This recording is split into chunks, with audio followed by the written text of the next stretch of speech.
The San Antonio area's best will be on display tonight in high school football at Comalander Stadium as Aaron Green leads the high-scoring Madison Mavericks in the battle tonight against the Johnny Manziel-led Kerrville Tivy Antlers. It should be a high-scoring game tonight. Kickoff coming up next here on Time Warner Cable Sports.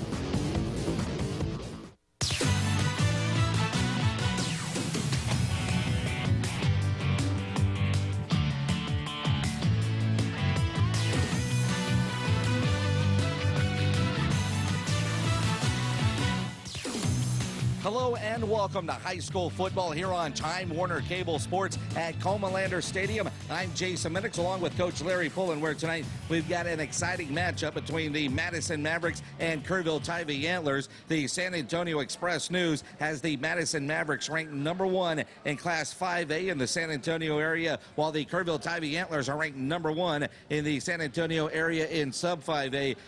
Two of the top teams in the city. Coach, this is going to be one heck of a ball game. Well, if it turns out to be the billing that we think it is and lives up to that billing, it's going to be one that people will remember for a long time. These are two great programs.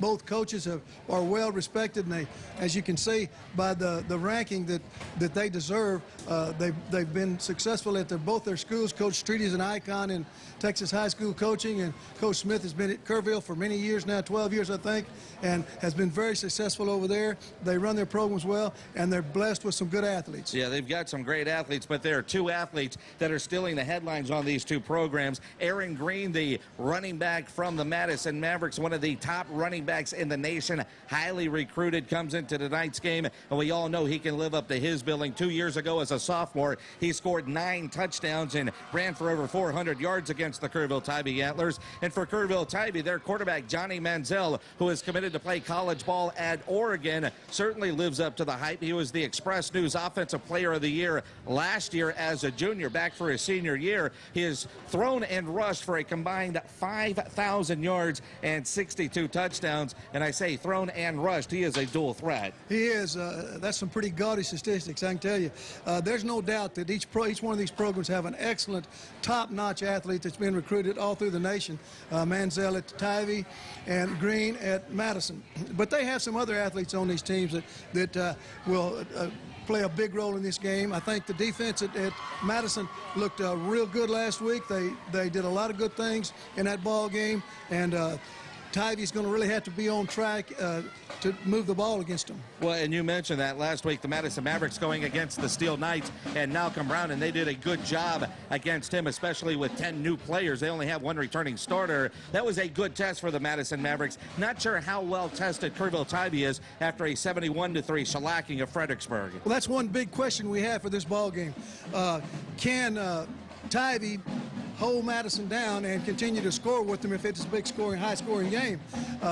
So we'll find that out probably fairly early in the ball game. We will. It's going to be a fun one tonight here at Comalander Stadium. We have kickoff between the Madison Mavericks and Kerrville Tivy Antlers coming up next here on Time Warner Cable Sports. Time Warner Cable Sports Channel is looking for this football season's Play of the Year. Every Monday, we post the top plays from our games of the week on TWCSportsChannel.com. Place your vote. Share your favorite. Weekly winners will battle it out at the end of the season, and when the dust settles, we'll crown a champion. The winning school will receive a $1,000 donation to its athletic program. Go to TWCSportsChannel.com for complete rules and information. The Time Warner Cable Sports Channel Play of the Year. From the television home of high school sports.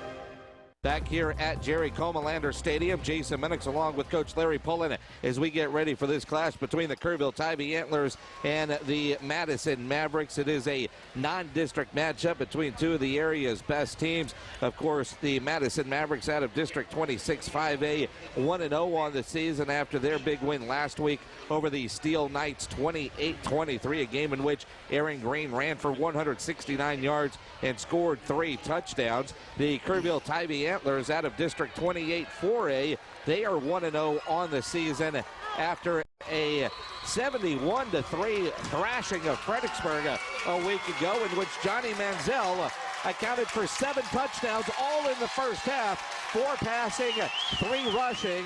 I hope there's enough lights on that scoreboard for this game, Coach Larry Pole. And we are underway here at Comalander Stadium.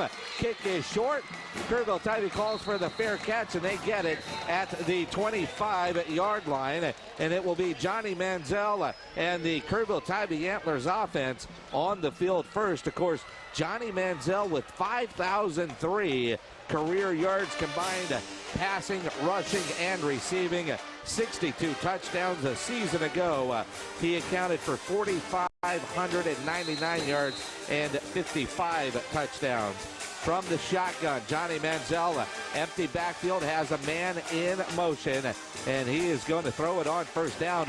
Looking downfield, fires, has a man open, in and out of the hands of his intended receiver, Red and White. Let's get a look at that Kerrville Tivy Antlers starting offense, of course, led by quarterback Johnny Manziel.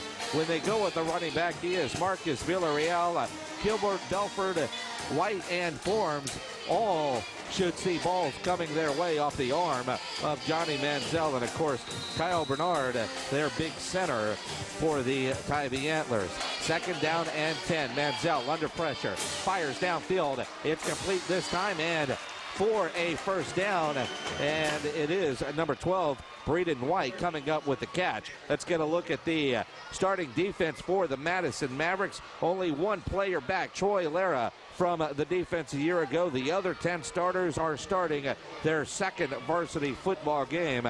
But again, a week ago against the Steel Knights, they showed Coach Jim Streety and the entire city that this defense is going to be another solid unit. This time, Manziel out of the shotgun takes it right up the gut. Picks up about 5 yards on 1st and 10. This Manziel is a great leader on the field and runs this offense to a T. You can tell by the way he sprints out and throwing on those routes on timing. He has got a lot of confidence in his game. Quentin Burke on the stop for the Madison Mavericks. Second down and 5, ball at the 42-yard line. Manziel, empty backfield, has a man in motion. He is running with it, but it looks like a run all the way as he rolled out, nowhere to go, as the Madison Mavericks defense did a solid job. Isaiah Carter leading the way along with number 32, Quentin Burke. Yeah, this is what Madison's going to have to do against this young man. They're going to have to keep their contained to the outside and force him back up inside to the pursuit and to the linebackers, and all the while trying to cover these receivers out there. Third down and 6, loss of 1 on the run for Manziel. Ball's at the 41-yard line. Manziel rolling to his right, under heavy pressure. Fires off a back foot, jump ball. It's caught by Kerrville Tivy at the Madison 36-yard line.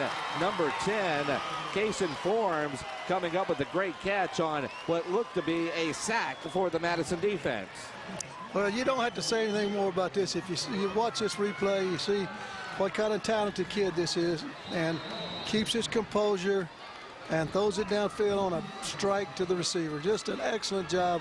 You can't find that very often in high school football. Well, and you look, that's all arm strength, because one of his legs was being wrapped up and there was no follow-through. 1st and 10, ball at the 36-yard line. Manziel hands it off. Marcus Villarreal, his first carry of the game, picks up about 3 yards. They'll try to keep you honest now. They've thrown it every time except when he scrambled and ran that quarterback draw. But they'll keep you honest with Villarreal up the middle every once in a while. Second down and 7. 3 receivers split to the bottom of your screen. 1 to the top. Johnny Manziel working out of the shotgun. Again, Manziel going to be an Oregon Duck for his college ball. Under pressure here, fires it in. He's trying to thread the needle there, but it was defensed well by the Madison Mavericks. Bo Johnson with the pass breakup, bringing up 3rd down and 7. Johnson makes a really good play. Manziel just relies, and if he didn't have a strong arm, that ball would have probably been picked off. He had that receiver double covered, and he still got the ball where it could have been caught, and defense couldn't react quick enough. Well, and you see that arm strength. Johnny Manziel, a baseball player. As a kid, that's what he thought he was going to be when he grew up, until he realized, he could throw the pigskin pretty well, too.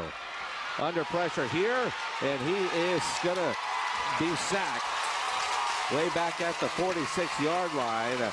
Solid effort there defensively by the Madison Mavericks, and the Kerrville Tivy Antlers will have to punt this one away. They get good pressure, run a little stunt, and Burke gets him and just holds on. 32 threw him down. I can't get the young man's name that made the first hit, but it was a great defensive play. I believe it was Victor Taylor. Good. Was the first one in there. They run a little game on up in the front with linebacker and the defensive front. Now Manziel is the punter, and he gets off a nice high kick, and the punt muffed and then fallen on at the 9-yard line by number 9.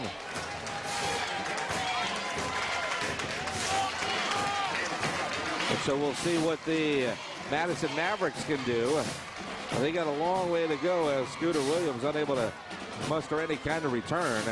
A.J. Myers, the quarterback for the Madison Mavericks. Aaron Green, of course, the running back. Troy Williams in the backfield as well. Myers under center. And on first down, they give it to Aaron Green, who's going to try to break it to the outside. And Aaron Green,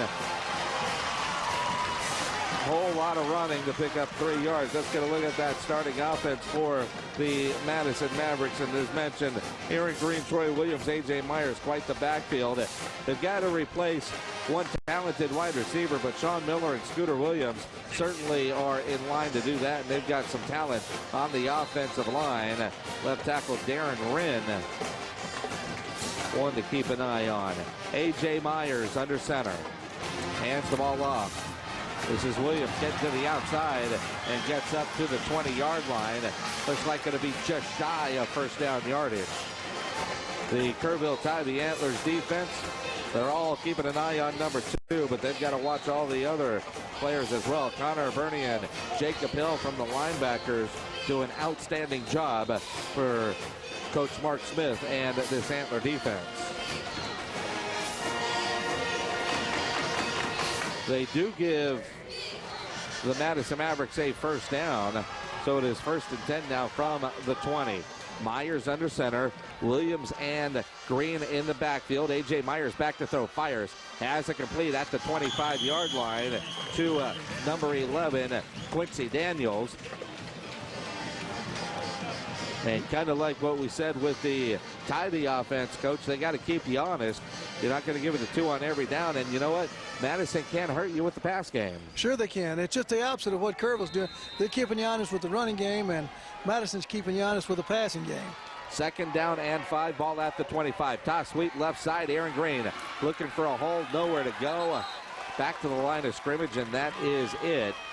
Big number 32, Ferris Owens, defensively on the stop for the Kerrville Tivy Antlers. Good defensive play by the forcing unit. You can see that they stood their ground there and did a good job of containing Green to the inside. Jaden Ayala, the big defensive tackle, number 73, in on that stop as well. From the shotgun on 3rd down and 5. Myers back to throw, fires. Looking out for Daniels, makes the catch at the 38-yard line, out of bounds, but that's going to be enough to move the sticks for the 2nd time on this opening drive for the Madison Mavericks. Barnes on the tackle, the cornerback, but he's just giving him a little too much cushion, and they just run a little timing out route, and it's a good throw, good catch for the 1st down. Yeah, 12 yards on that reception, huge 3rd down conversion. As they direct snap to Aaron Green, who hands it off to Williams, and Williams finds a big hole, and Williams is gone at the 30, 20, 15, 10, 5, touchdown, Troy Williams. I think they're going to call him out, Jason, at the 1. Are you kidding me? They might have said he stepped up just at the 1 or inside the 1. And he didn't need to. No, he didn't need to at all. He might have, you can see him take off here. I'm going to tell you, he didn't do anything but run north and south. They hit him pretty quick, and he stepped out right there and he dove in there. He sure did. So instead of a 62-yard touchdown run, that goes as a 61-yard big play. It's first and goal from the 1-yard line. Williams and Green in the backfield. Williams gets the carry, gets the touchdown. He earned it. Yeah, Troy Williams on the 1-yard run. That's only right that they run that little off-tackle slant and give the ball to Williams for the touchdown. You know, they have Green as such a tremendous back, but we watched this young man Williams last year, and I can remember us both commenting on how good a runner he is. In fact, I think he broke one in a game we had last year for a long distance. He's got great speed, and if you don't slow him down, you can see where he did. He did step out right there. The extra point block. Kerrville Tivy picks it up and tackled at the 17-yard line, so the PAT no good. Didn't see who actually got the block. The recovery of 72. The block. Let's see if we can get a look here and see who comes away with the block on the PAT. I think Brian Sherman pricked it up at the end. I don't know who got the block. Hey, he's got visions of going 90 yards for it. Yeah, Jaden Ayala, 73, comes up with a block, and then big old number 72 picks it up. You know, he's like, I don't get to run it very much, but hey. He said he was going to take it the distance when he first picked that thing up, but that was short-lived, but it was an excellent play by both those young men anyway. Yeah, that's the killer about Madison's offense. When it's working on all cylinders, it's hard to stop them. Another look at the long run, and you get Aaron Green, and they're running that, you know, the Razorback or whatever you want to call it, Wildcat, direct snap to Green. You know, everybody's looking at him, and he hands it off. There was the hole there, and you know, credit the official there being Johnny on the spot, because Williams did step out of bounds. You could see that on the replay. Yeah. And you know, it's hard to take a long touchdown run away from a kid. And fortunately, Jim Streety and the offense coordinator on the next play just called it for Williams for a 1-yard dive. We got to give some props out to a big right guard, Donovan Williams, number 77. He did a good job on that kickoff block to spring him without anybody touching him. 7 plays, 90 yards on that drive for the Madison Mavericks.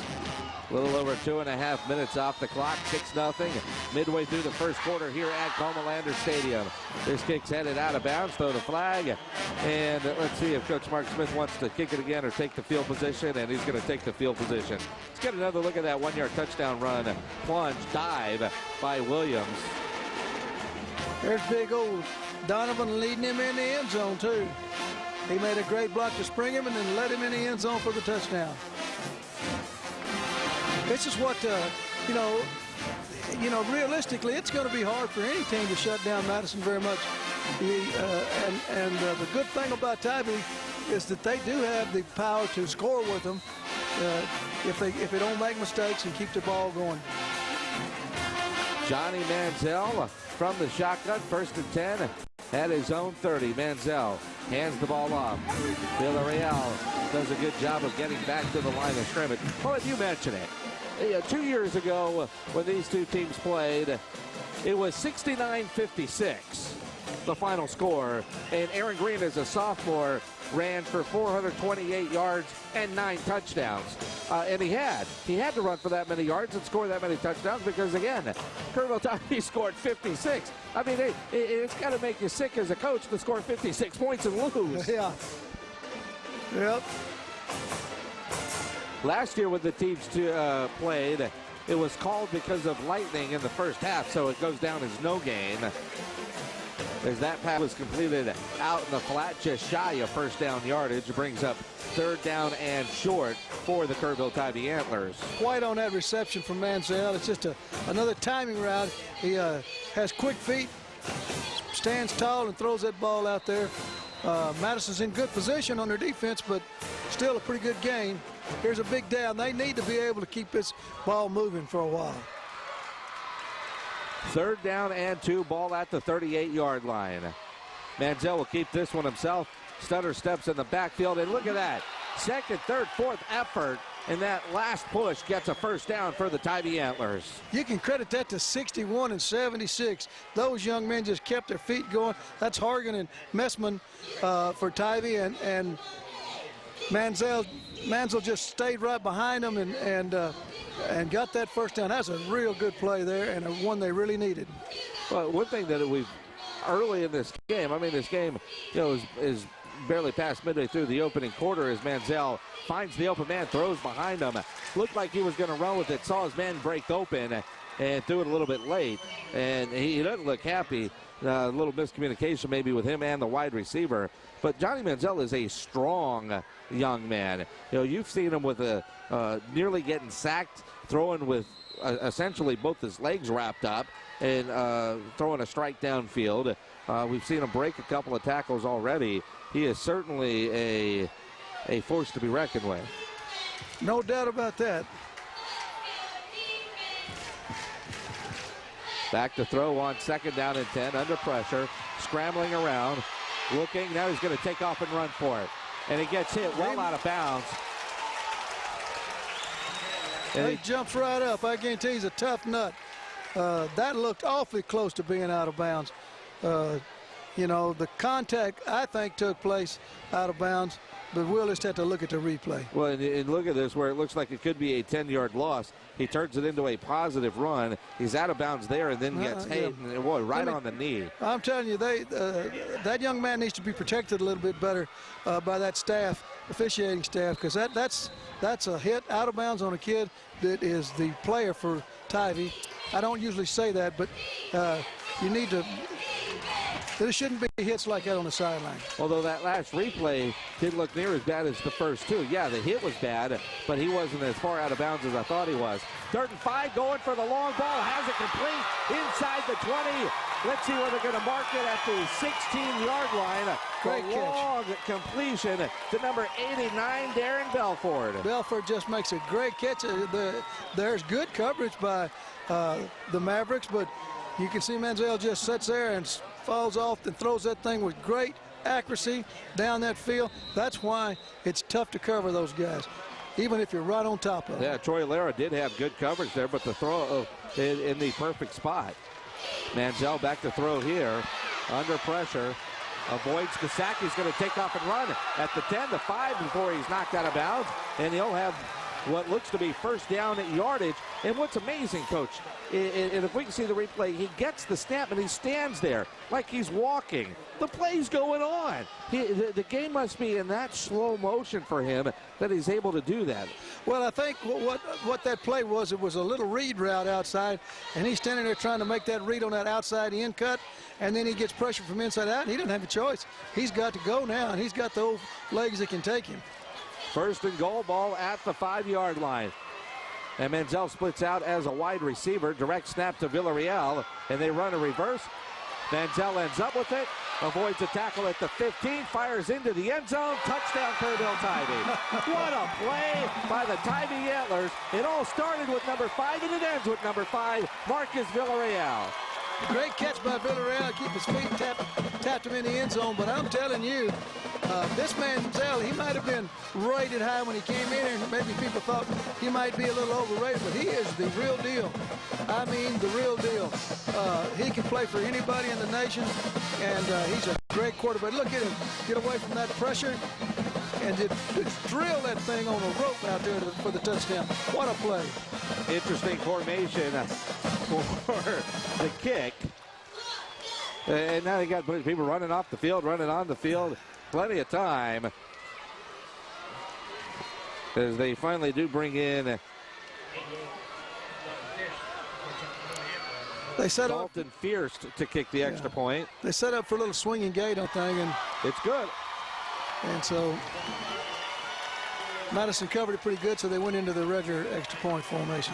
Well, what an exciting first quarter. We've only got 2 touchdowns, but man, were they both exciting drives. One a long run, and Manziel just picked them apart like a surgeon on that drive. Well, you had a couple of Manziel runs. You had the long throw down to Belford, and then the touchdown. I mean, and how long this play took to develop, and the throw on the rope and a great catch by Marcus Villarreal. But Villarreal started, you know, it was a direct snap to Villarreal. You have Manziel lined up as a shotgun. Villarreal hands the ball off. They run the reverse pass. And Manziel's chased out to the 20. I mean, that was a, you know, when you read the box score in the paper, it says 5-yard pass. Yeah, it wasn't just a 5-yard pass. And I'll tell you something else that Kerrville did excellent. They got one player got through to give him pressure. But like you said, that's a slow developing play, and their offensive line had to do a great job up front to keep more than one guy from pinning him up. That was a 7-play, 70-yard drive, 2:19 off the clock. Madison's last drive was 7 plays, 90 yards with 2:32 off the clock. Well, there's no doubt that now the questions are answered so far. Tivy can answer the call. They're going to kick it short. They want Daniels and Miller nowhere near the ball. And that's what, you know, Madison is so well known for special teams touchdowns. And you do this pooch kick, and you're giving them the ball at the 30, which is so much better than watching one of those guys run it all the way back for a touchdown. And Jim Streety's teams are good for 3 or 4 returns a year. Well, they do a great job running the reverse off their kickoff. And, you know, they've scored over that thing jillions of times throughout his career. And so it's better to give them a little better field position than try to kick it deep and let it run it back on you.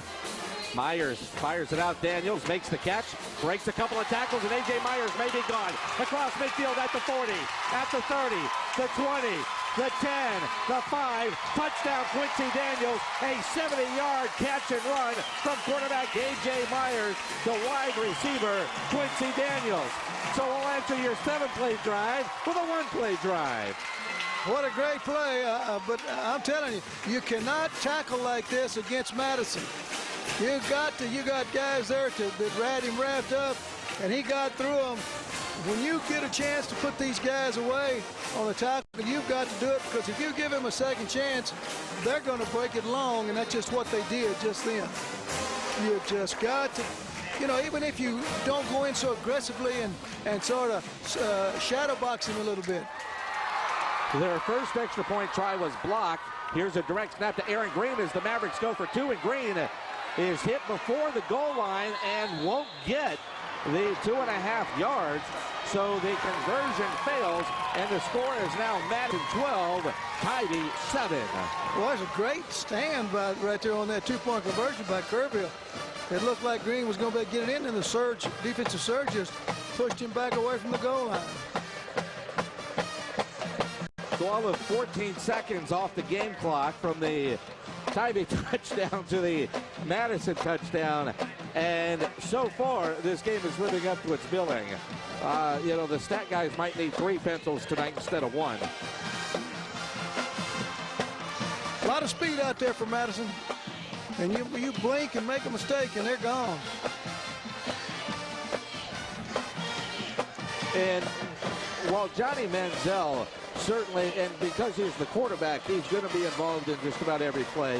What I really appreciate is the fact that the Madison Mavericks have 2 touchdowns here in this first quarter, and Aaron Green, I don't want to say as a non-factor because we know the Kerrville Tivy defense is keeping an eye on him, but you had Williams with the long run. A.J. Myers has thrown a couple of nice completions out to Quincy Daniels, and of course Daniels scores there on the 70-yard run. You know, so often when you get a star player on a team, you know, everybody else, they're still a part of that team, and they deserve to get the attention too. And I love the fact that, you know, here we are, it's a 12-7 game, and it's not Aaron Green 2 touchdowns, Johnny Manziel 1.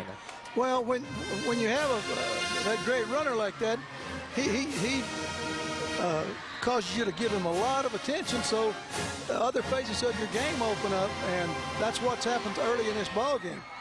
Could have been a game plan decision by Coach Streety and his staff. Kick high and short. The Antlers will return this one. No fair catch on the short pooch kick. And the return out to the 31-yard line. And that is where Johnny Manziel and the Tivy Antlers will take over with their 3rd offensive possession.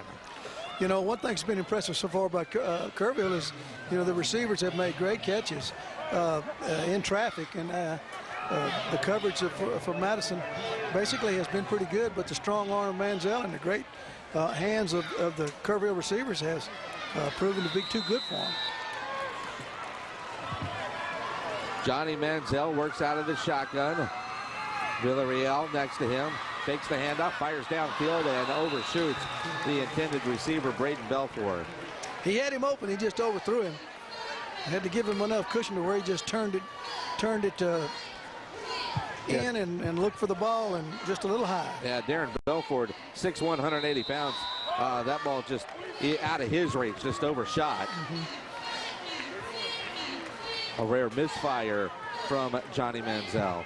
Brings up second down and 10, 3:43 to play here in the opening quarter. Manziel back to throw, looking downfield, now under pressure.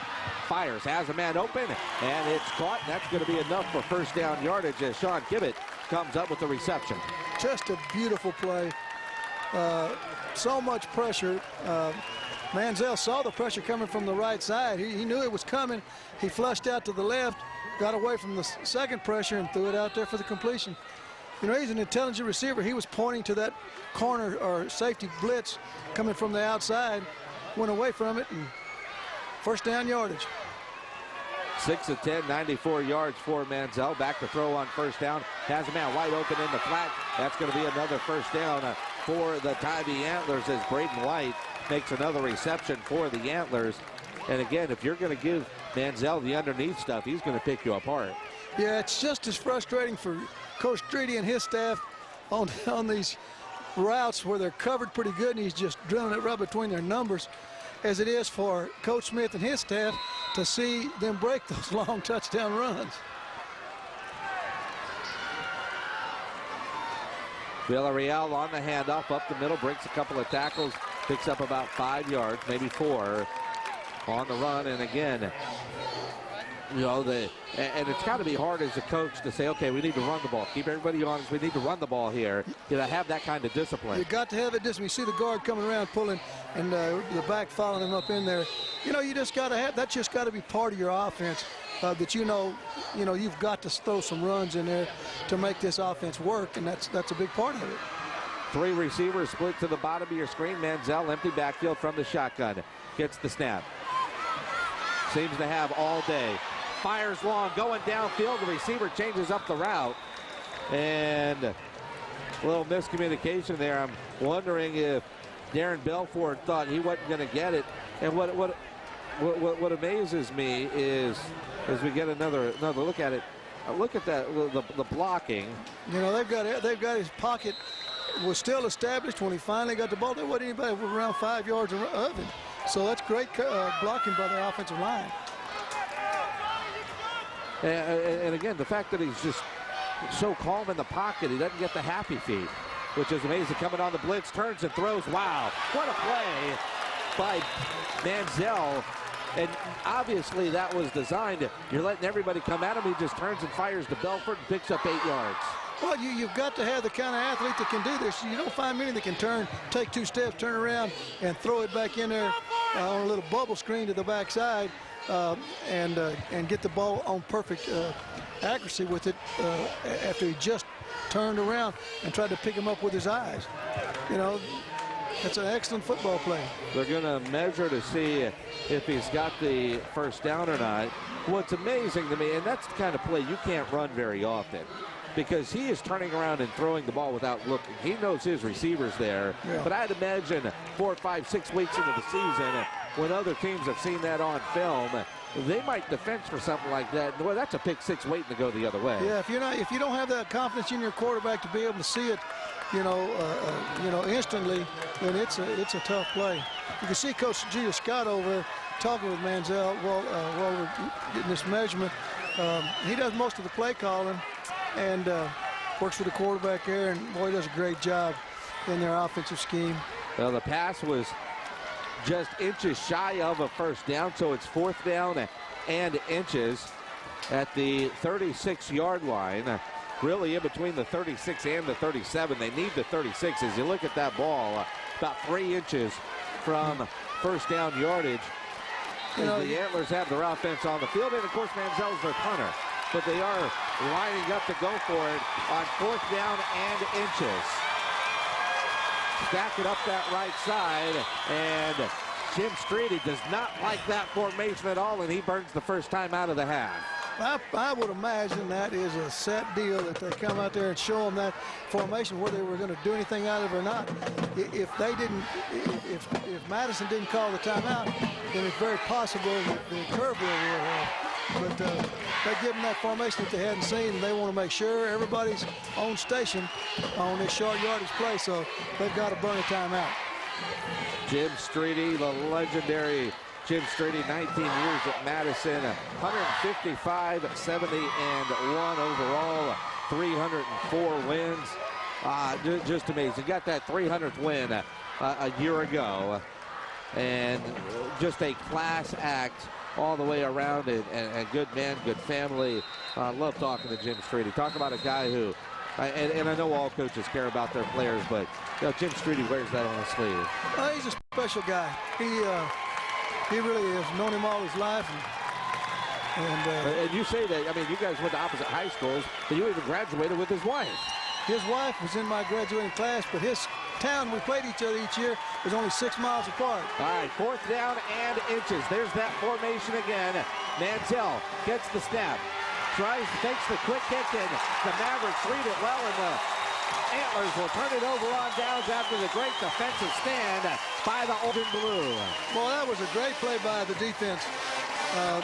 They got back in his knee. He bounced it outside, but there wasn't anybody out there that time. And they contained old Manziel that time. You see, nobody got the end there.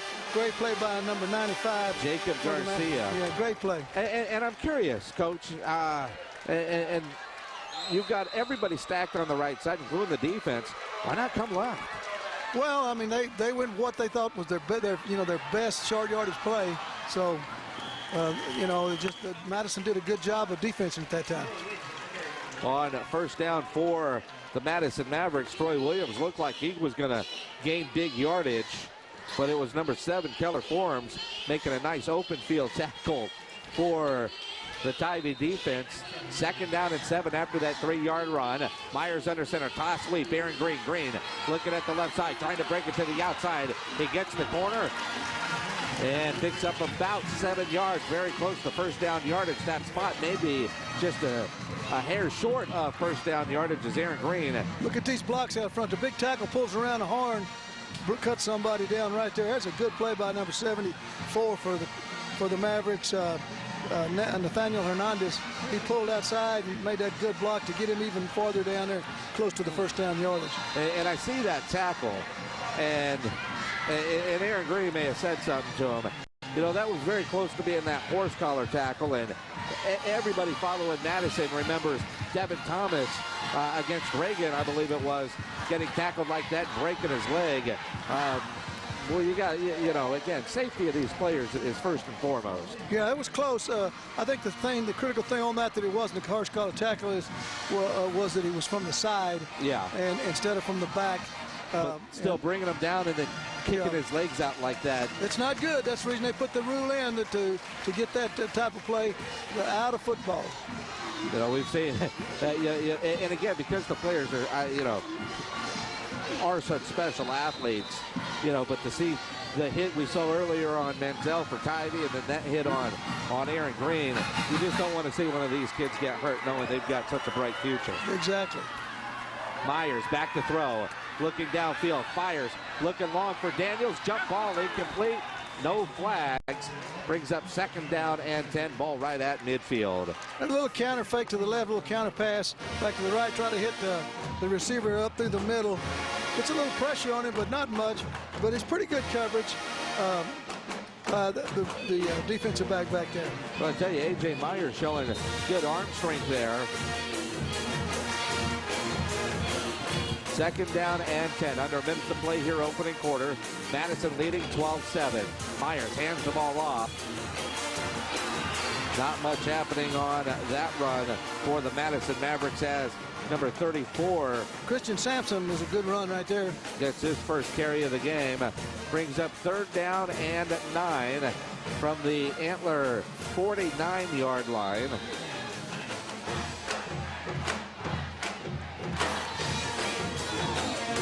Aaron Green in the backfield. A.J. Myers working out of the shotgun. Third down and long. Myers going back to throw. Looking. Has a man open. Through his hands. Incomplete.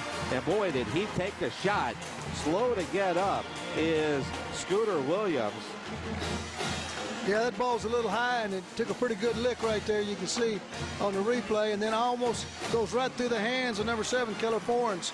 So it's a good stand for Tivy. They really needed to keep him from getting that in the end zone, and now they can get the ball back and try to work their magic. That's the first time Madison will have to turn the ball over. It's the first time they've had a possession without a touchdown. Troy Lara to punt it away. And it's a fake punt from midfield, and the pass is incomplete. Wow, what a play. A gutsy call by Jim Screedy at midfield. Yep, it was a... Justin Jones, the backup quarterback. The protector gets the snap, throws the ball. Pass a little bit low, but off the fingertips of the receiver. Although I don't know if it would have been enough for a first down had he made the catch. It would have been close. If he could have run for a little bit more, he might have got it. But, good awareness for Kerrville, and they put a little pressure on him, and it didn't work. So Tivy's got good field position.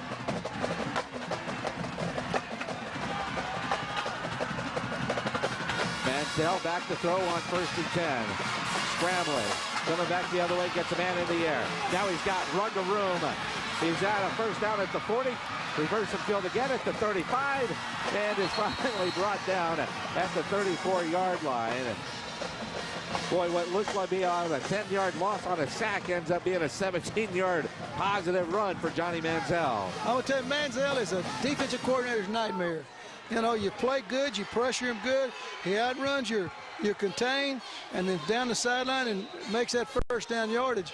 You make a mistake on your angle of contain, he's going to get outside of it. And he did, and that will do it for the first quarter. 12-7, Madison leading Kerrville Tivy. We're back after this here on Time Warner Cable Sports.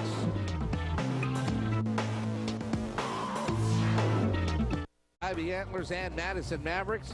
So far, this game has lived up to all its hype. 12-7 our score as we start the second quarter. 1st and 10 from the Madison 34-yard line for the Tivy Antlers. Johnny Manziel, the quarterback, going back to throw on 1st down. Under pressure, fires, has it complete. Out in the flat, and the run afterwards for Braden White will be enough for another Tivy Antler first down. You know, that looks just like a completion and a first down, but man, that's a hard play. He gets pressured from the left, has to run back to the right a little bit, and then throws back to the left. That is a big-time play, and he just makes it look like a ordinary 1st and 10 catch, throw and catch. Manziel from the shotgun gets the snap, looking, firing to the end zone. White can't come up with a circus catch. Looked like White was running a different route than Manziel was throwing. Even the adjustment on the ball couldn't get there. Get another look at it, Manziel.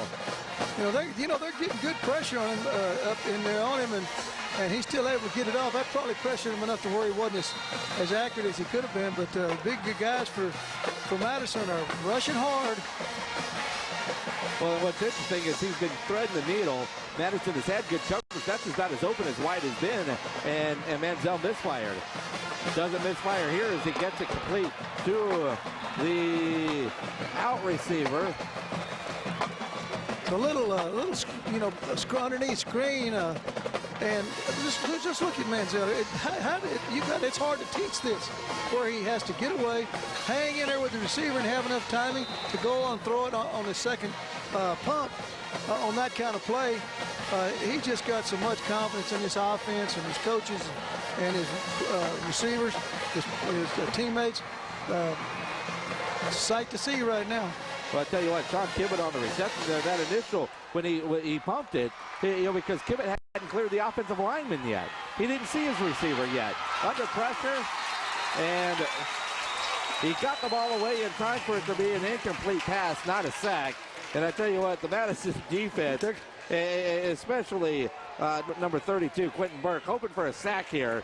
A little disappointed that they're going to give him credit for a pass. Yeah. But, boy, I tell you what, very dangerous play that time by Johnny Manziel, because that could have been a pick six the other way. Right, he could have thrown it, hung it right in his face mask, and he'd have taken it down the other end of the field. Yeah, Trey Taylor, boy. Great pressure by Burke. Trey Taylor be thinking about that one tonight. What could have been. Yeah. Second down and 10. Ball at the 12-yard line. Manziel going back to throw again. Fires. And tipped in the air. Nearly intercepted, but falls incomplete. And it's third down and 10 from the 12. Madison sort of stiffened up, where they're doing everything they can do to put pressure on this guy. And he's been off on this series. On this particular series, he's been off a couple of passes on his accuracy. We'll see what happens this one. This is a big down for him.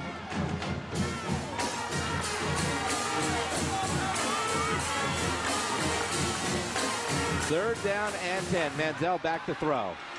Rolling to his right. He's got running room. Makes a move at the 5. Does he stay in bounds? He's touchdown. He called it down. It took the official a moment, but he does put 2 arms in the air. Little discussion, but it counts. Touchdown, Kerrville Tivy. Man, when you let him out of containment like this, he sees around the corner, then you're in a world of hurt with this young man. I think he does get it in. I don't know. It's close. Officials a lot closer than we were on that one. You know, when they put pressure on him and they sack him, or they get close to sacking him, they keep him in the middle of the field and don't let him roll out. Tivy going for 2. Fires into the end zone. Pass complete. Conversion good. And so now it is 15-12, and the reason they go for it there is to have 3-point separation. Not that there won't be any more scoring in this game, but Coach Mark Smith is making sure that Madison can't win this game with a field goal. Yeah, they just, it was their philosophy to go. Some coaches this early in the game would have gone ahead and kicked it, and some people have the philosophy to go ahead and kick it where the field goal will only tie you. What an exciting time. I mean, I know that the Madison there is really going to work hard. Their defensive coaches on talking to their kids about not letting this guy get out away from if you let him outside the tackle area and lose contain on him, he becomes even tougher than he is standing in the pocket. He puts that added threat of running the ball as he did for the touchdown, and so it's almost imperative that you keep that guy within your contain lanes.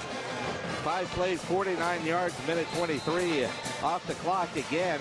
That drive started after the Madison Mavericks tried a fake punt, which was unsuccessful, giving the Antlers half the field to work with, and it didn't take Johnny Manziel long to make Jim Streety pay for that decision. Antlers to kick it, and they kick it short, although it does go to the deep man. The reverse.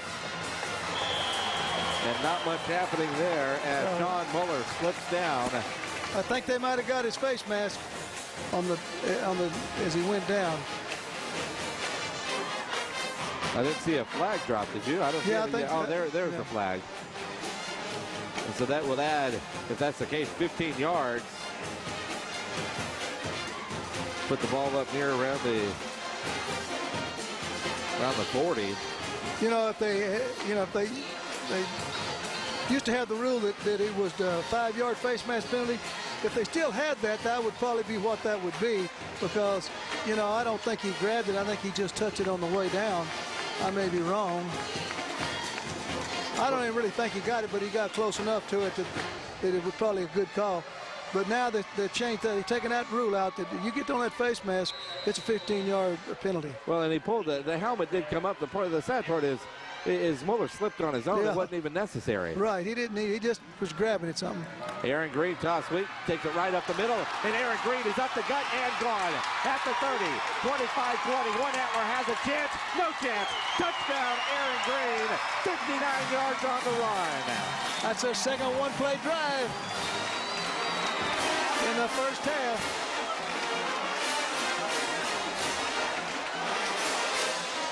Well, they couldn't mess around going here and there. They just gave it to him and went. You've got to get him there. If you don't get him right in the hole, duck your head and let him get by you. there's a good chance he's taking it all the way. And that's the only time. Are they calling this back? I didn't see a flag either, but they're definitely calling this one back. Well, let's see what they're calling. Holding. They're calling holding against Madison. So strike that one from the record. Yeah, we got so excited we never saw the flag, and it's in a spot in the field where it could have gone down in that yellow design of the northeast design. Well, and that's the case because it's a spot foul. Right. It actually happened on the other side of midfield. So it's, they after the penalty, it's at the 49-yard line, 1st and 5. So they'll give it to Williams, and Williams will pick up a couple of yards. Yeah, that happened downfield because, 5 yards, 15 yards from the line of scrimmage a while ago on their last play because they had first and about 4 or 5. So they brought it back, and now they're real close to their first down yardage. So it's 2nd down and 2 after that 3-yard run from Williams. Aaron Green on the bench getting a breather after that long run. Myers under center. Toss sweep to Williams. Williams turns it up, and he'll have the first down. And Aaron Green will check back into the game for the Madison Mavericks. Williams is, as we said this before, is not a bad change of pace whether he's running fullback or running back. They're blessed to have those two young men in the same backfield. Well, and Aaron Green started on the field, and they called him back. Yeah, get a little bit more rest. 1st and 10, ball at the Antler 44-yard line. Myers under center. A.J. Myers going back to throw. Fires out in the flat. Has Daniels. Makes the catch. And Daniels tries to spin around the defense. Picks up 4 yards on the reception as he's down at the 40-yard line, bringing up 2nd down and 6. And now Aaron Green does check back into the game. It's just what I was talking about a while ago, Jason, is that, instead of letting him split you and take a quick shot at him, they sort of mirrored him and made sure they got up on him and gang tackle him. And it's a completion, but for only 5 yards instead of going 55 or 60. Ball at the 40, 2nd and 6. Inside handoff to Williams, and Williams breaks a couple of tackles, and Williams at the 15 to 10, and he's dragged down from behind inside the 5. They're going to spot him at the 4-yard line, a 36-yard run for Troy Williams. I don't know, my eyes might be deceiving me, but it sure looked like they jumped off sides. Look, it was an easy call to make. If we can get, I don't know if we can get another look at that, but you can see that they jumped off sides. Everybody sort of settled back. I can't believe they didn't call the illegal procedure on them for that. We can get another look at that as there is a timeout on the field with 9 minutes to play here in the first half.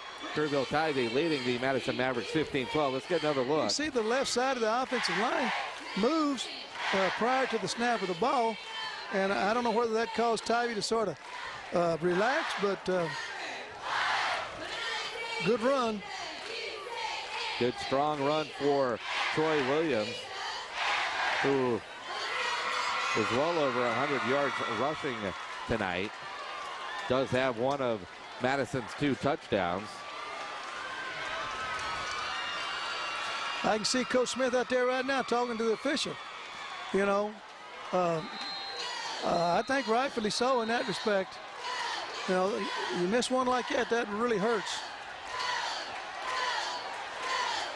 1st and goal, ball at the 4-yard line after the timeout. A.J. Myers under center. Ball on the near hash mark. Myers hands it to Aaron Green up the middle. Touchdown, Madison Mavericks. Not as exciting as the 59-yard run, but it counts the same. Nice smooth run. Setbacks against the grain. We'll take a good look at it here in a minute, but it was a nice run. Good blocking up front. You see everybody blocking.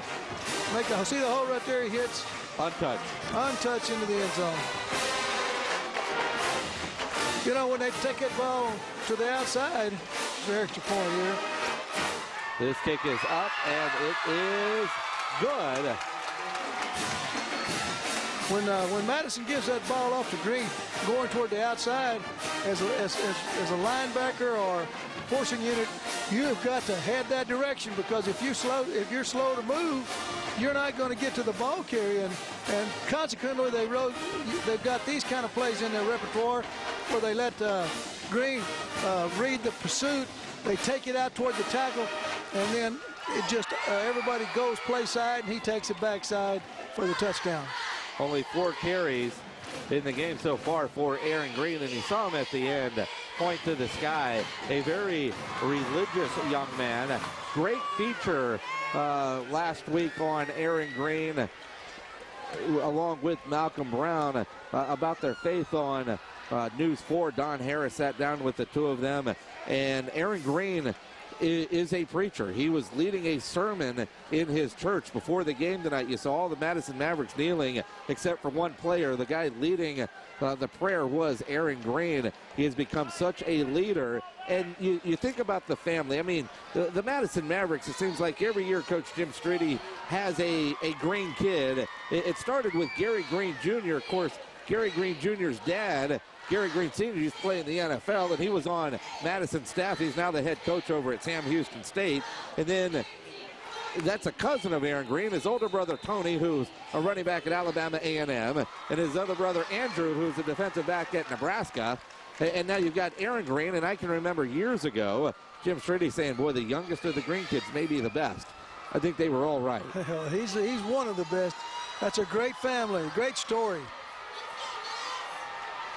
Short kickoff, fair catch called for just outside the 20-yard line at the 22, and that is where Johnny Manziel and the Tivy Antlers offense will start. And, you know, for Aaron Green, a lot of decisions to make.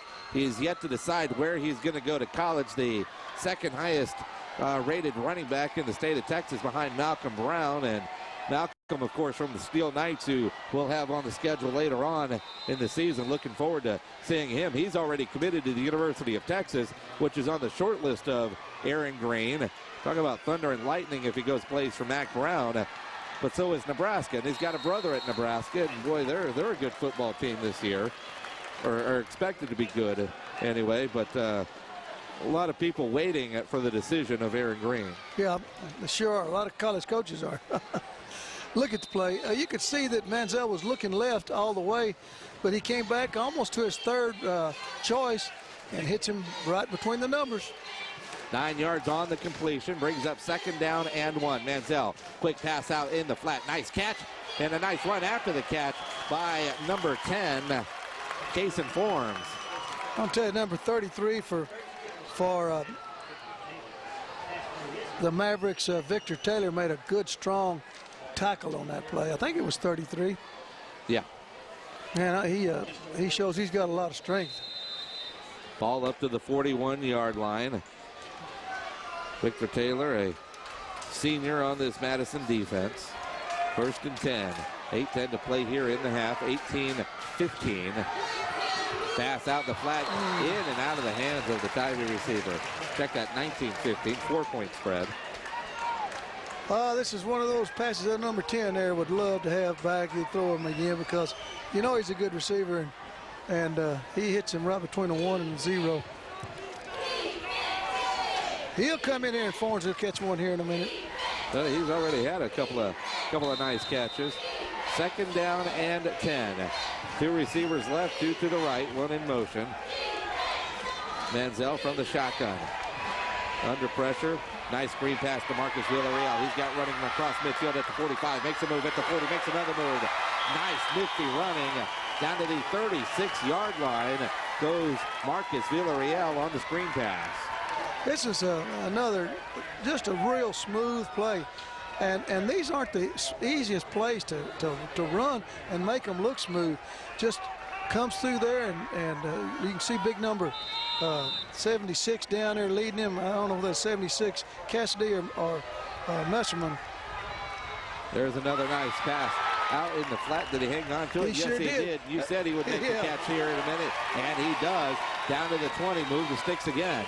You know, that's a good thing to see. A young man missed one he knew he should have had, and probably caught one he might not should have then. So it all works out. Great job, Mr. Fornes. 1st and 10, ball at the 20-yard line. In this back and forth game, Tivy trying to regain the lead.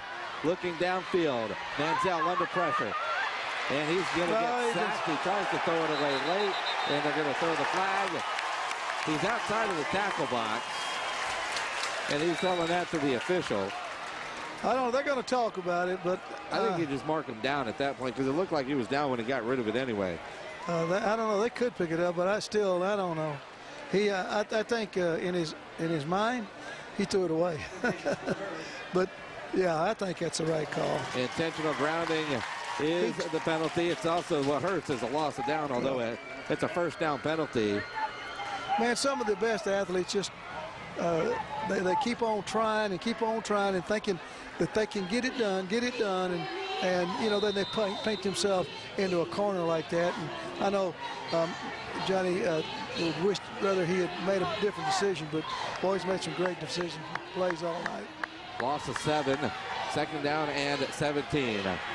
Manziel pump fakes, fires, has a man open in the corner. What a great catch. defense, but what a catch by Cason Forms. What a catch. Great to see this kid come back with 2 of those great catches. I want to tell you, that was as good a defense as you want to have. He just, look at this thing. How does he miss it? Ooh. Excellent camera work, and that ball just got there quick enough to where he could put his hands on it and catch it. To go from 2nd and 17 to 3rd and 3. Ball at the 12-yard line. Manziel under pressure again. Looking downfield, fires back across his body. Jump ball, end zone, touchdown! Tivy Antlers with the jump ball. Sean Kivett coming down with it as Johnny Manziel threw across his body, which is typically a no-no, but Johnny Manziel doesn't know what that word means.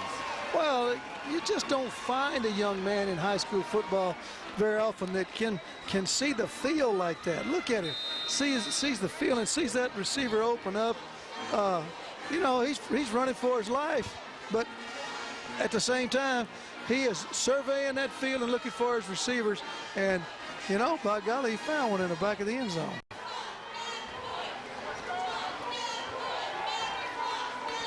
Madison now leading, or excuse me, Tivy now leading 21-19. Extra point try, snap a little bit high, kick is up. It's blocked. And ball is still loose. They'll follow it. I don't finally. think. Yeah, I think on the block it took play. You can return it for 2, can't you? You can return a fumble. You can return a lot of things, but I think you get 2 points. If you return a blocked extra point for the touchdown, it's 2 points. Here's another look at the touchdown as Johnny Manziel is scrambling. And look at this. Look at him. Look at his eyes. You can read his eyes.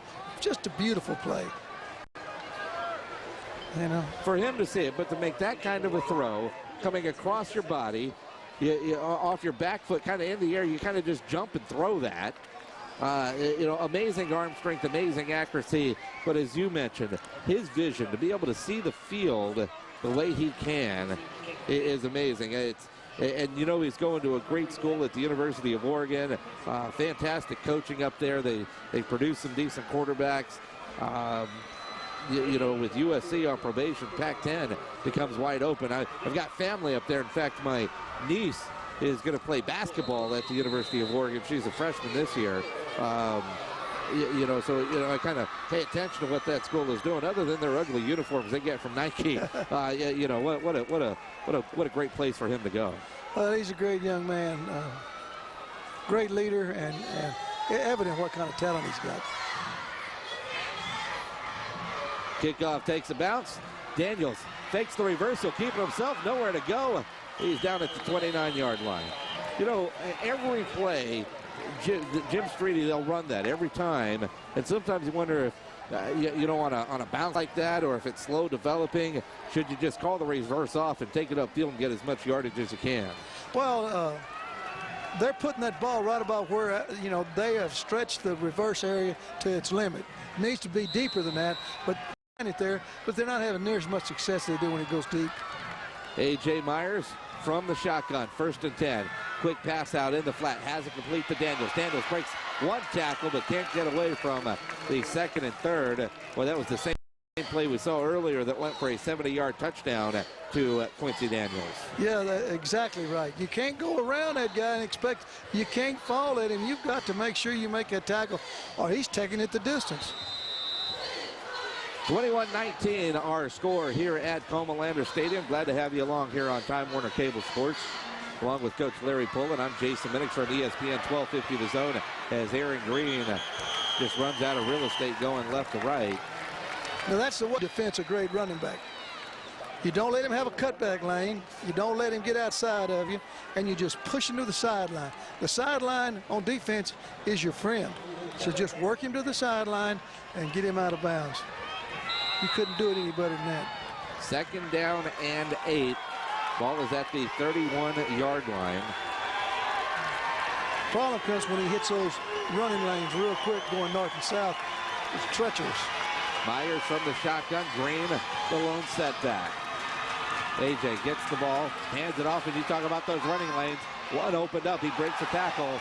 And, boy, I tell you what, Aaron Green got turned left to right after going north-south. Yeah. Went east-west, and he's going to be shy of a first down. He's not getting up real quick. Oh, baby. See if we can get another look at it here. You can see him down there, and he breaks out here, and let's see. Oh, he fumbles the the ball football. and then gets on it. Looks like might have tweaked his ankle a little bit. Let's hope And he's he all does right. grab for that right ankle almost immediately. But he's walking off on his own power. Probably just a little bit right when they fall on him right there. Might have jammed that ankle a little bit.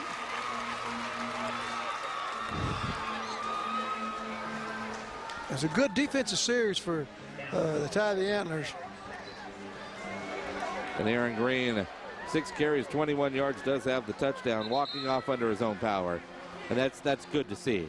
Yeah, he's not walking with a limp or anything, so he must have got a little sting on it. Hopefully he doesn't stiffen up on him when he gets on the sideline. He can come back in a minute. So it's 4th down and 3. The Madison Mavericks showing punt formation. Or are they? They tried a fake punt earlier. Troy Lara will punt this one away to the Tivy Antlers. Ball bounces and takes a nice Madison roll inside the 20, inside the 15, and it will stop around the 13-yard line.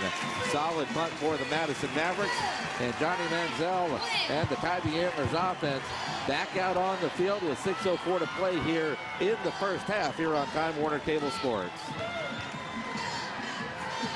Looking on the sidelines, Aaron Green does have people around him, as you can imagine, although nobody looking at his ankle. Everybody just kind of asking him if he's all right. Let me tell you, if that ankle was hurt very bad, there'd be a trainer and 2 or 3 coaches over there checking him out. Aaron Green's all right. I think he's going to be ready to go. Worst starting field position of the game for the Tivy Antlers. Manziel steps up, fires, has a man wide open, but he can't connect with him. Out near the 30, brings up 2nd down and 10. Well, he did have him wide open. This play here, look at this first little move right here.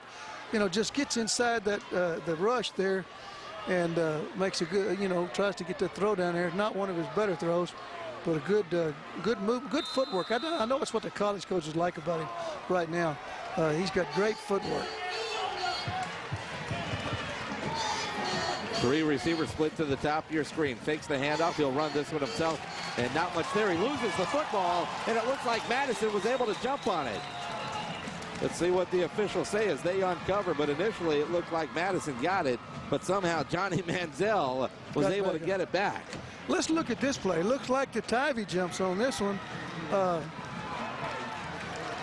He comes out here and then he tries, he puts it down there, but look at that. Wow. Brought it back in with the tip of the ball. And from up here, it looked like, I didn't see him pull it back. I just saw the Madison guy go in there. How can the football not? And that's probably what he was thinking. Yeah. Where did the ball go? That's some strong hands that young man 3rd has. and long. Manziel fumbles the snap off his back foot, fires long, nobody home, incomplete. And the Mavericks go 3, or the Antlers rather go 3 and out. I can't imagine that Mark Smith will go for it way down here. Oh, no, there's no way. Although keep in mind, Johnny Manziel is your punter. But, I know he's upset about that series. And that's a huge defensive stand for this Madison defense to force that 3 and out. Because they'll get the ball back in what should be outstanding field position as Manziel is standing a yard deep in his own end zone to punt this one away. Snap is low, bounces back to him, and Manziel gets off a Yeah. Not a great punt. No, it wasn't one of his best efforts. And I said Madison should get great field position. That one just goes off the side of his foot. Boy, he missed it. That looks like you on the golf course, Coach. Just shank it to the right. Yeah. I didn't know you. Have you seen me play before? I've heard about you. I think I followed you one day and just filled in all the divots. There's a good young man right there. I say young, he's not very, he's a whole lot younger than I am, but he's a fine coach, fine young man, just like Jim Streety. Mark Smith, who has been at Tivy for 8 seasons, 73-29 in his 8 seasons. He's a class act. He's got a class staff over there, just like Coach Streety.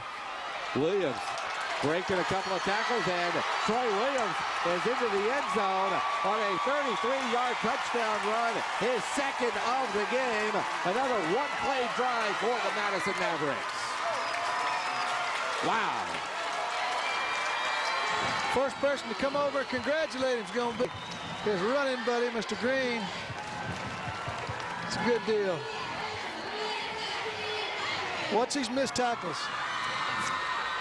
Cuts it back over there, 1. Over pursuit, 2. You know, it's a great run, and it's hard to keep yourself contained on that stuff, but you just can't give those guys your second and third chances to break tackles. The extra point, good. So our new score is Madison 25, the Tivy Antlers 21.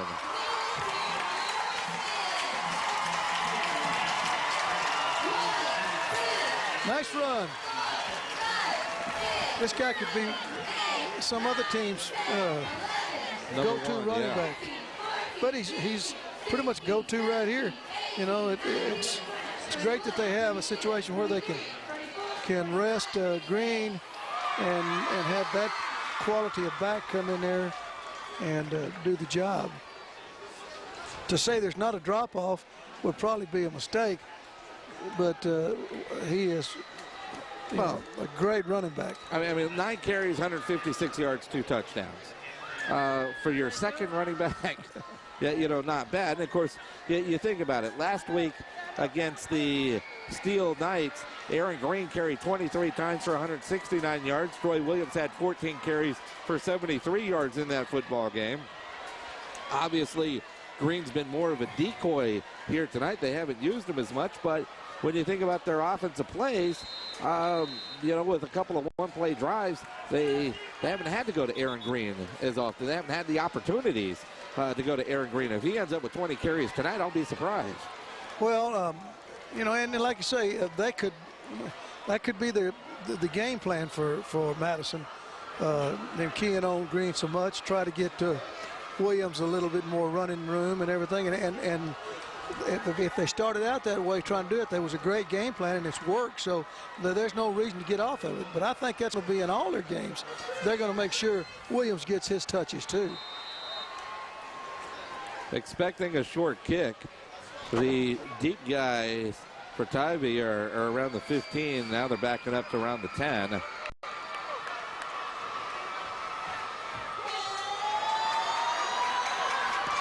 And they kick it deep this time. Taken at the 15-yard line, across the 20, 25-yard line, across the 30. Solid return out to the 35-yard line for the Tivy Antlers. Number 1, Sean Kibbett on the return. Well, that sets Tivy up with good field position, contrary to their last series. I know Manziel's coming in there thinking to himself, I'm not going to have another bad series like I just had. Got to get it going. Rebound. 4:51 to play here in the second quarter. 26-21.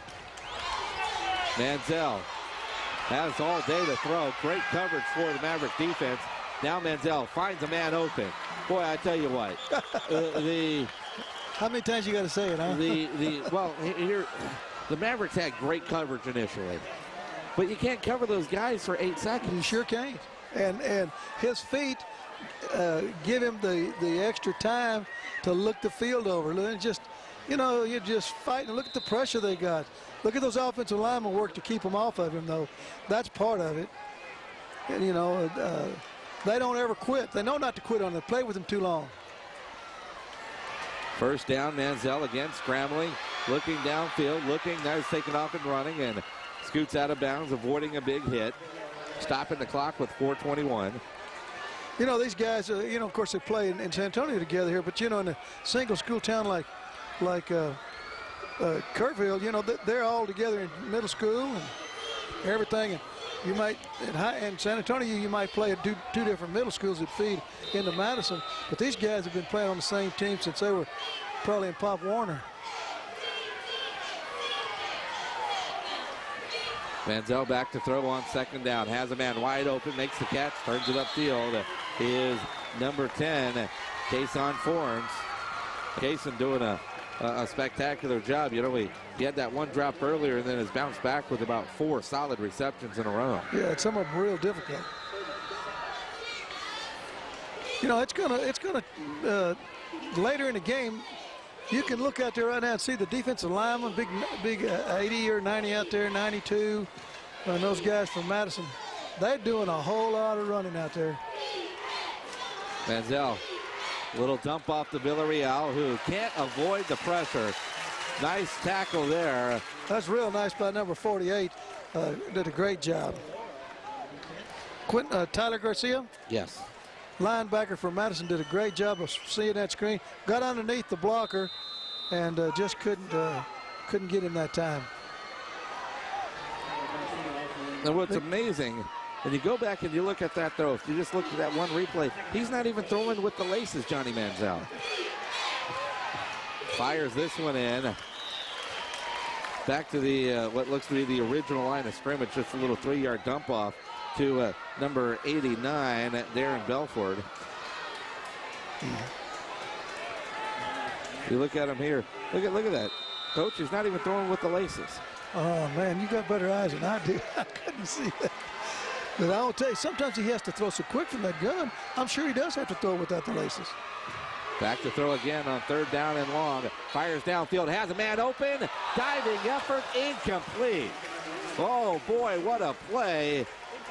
And I tell you what, Sean Kibbett, if he would have came up with that one, wow. But now it's 4th down and 8 at the 36-yard line. You're kind of in no man's land. Look at that rocket shot that he threw in there. Huh.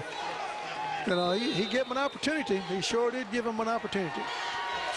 You're no man's land here. You're too far for a field goal, but you're really too close to punt it. And so it does look like the Antlers will go for it on 4th down and 8 from the 36-yard line. 3 receivers split to the top of your screen.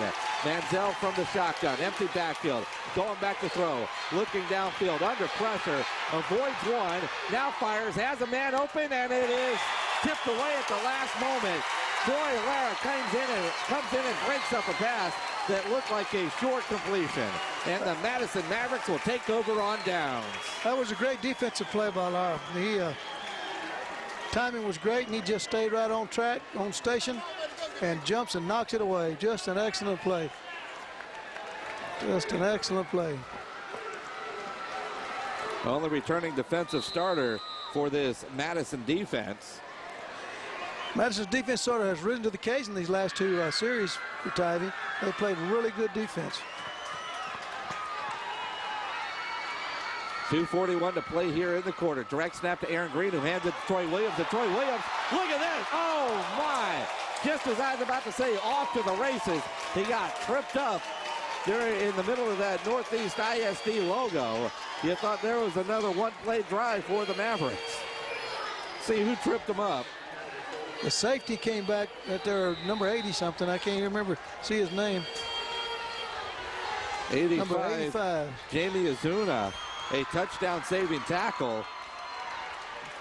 Here's Aaron Green on the toss sweep. Aaron Green breaks a couple of tackles. Aaron Green still on his feet, has the first down as he bowls his way for 12 yards inside the 35 down to the 33-yard line. Well, this Madison running game is really getting going. It is really going. The offensive line is really controlling the line of scrimmage now. You can see 64.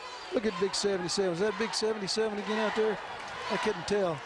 But well, that offensive line for Madison is going good now. 1st and 10 at the 33.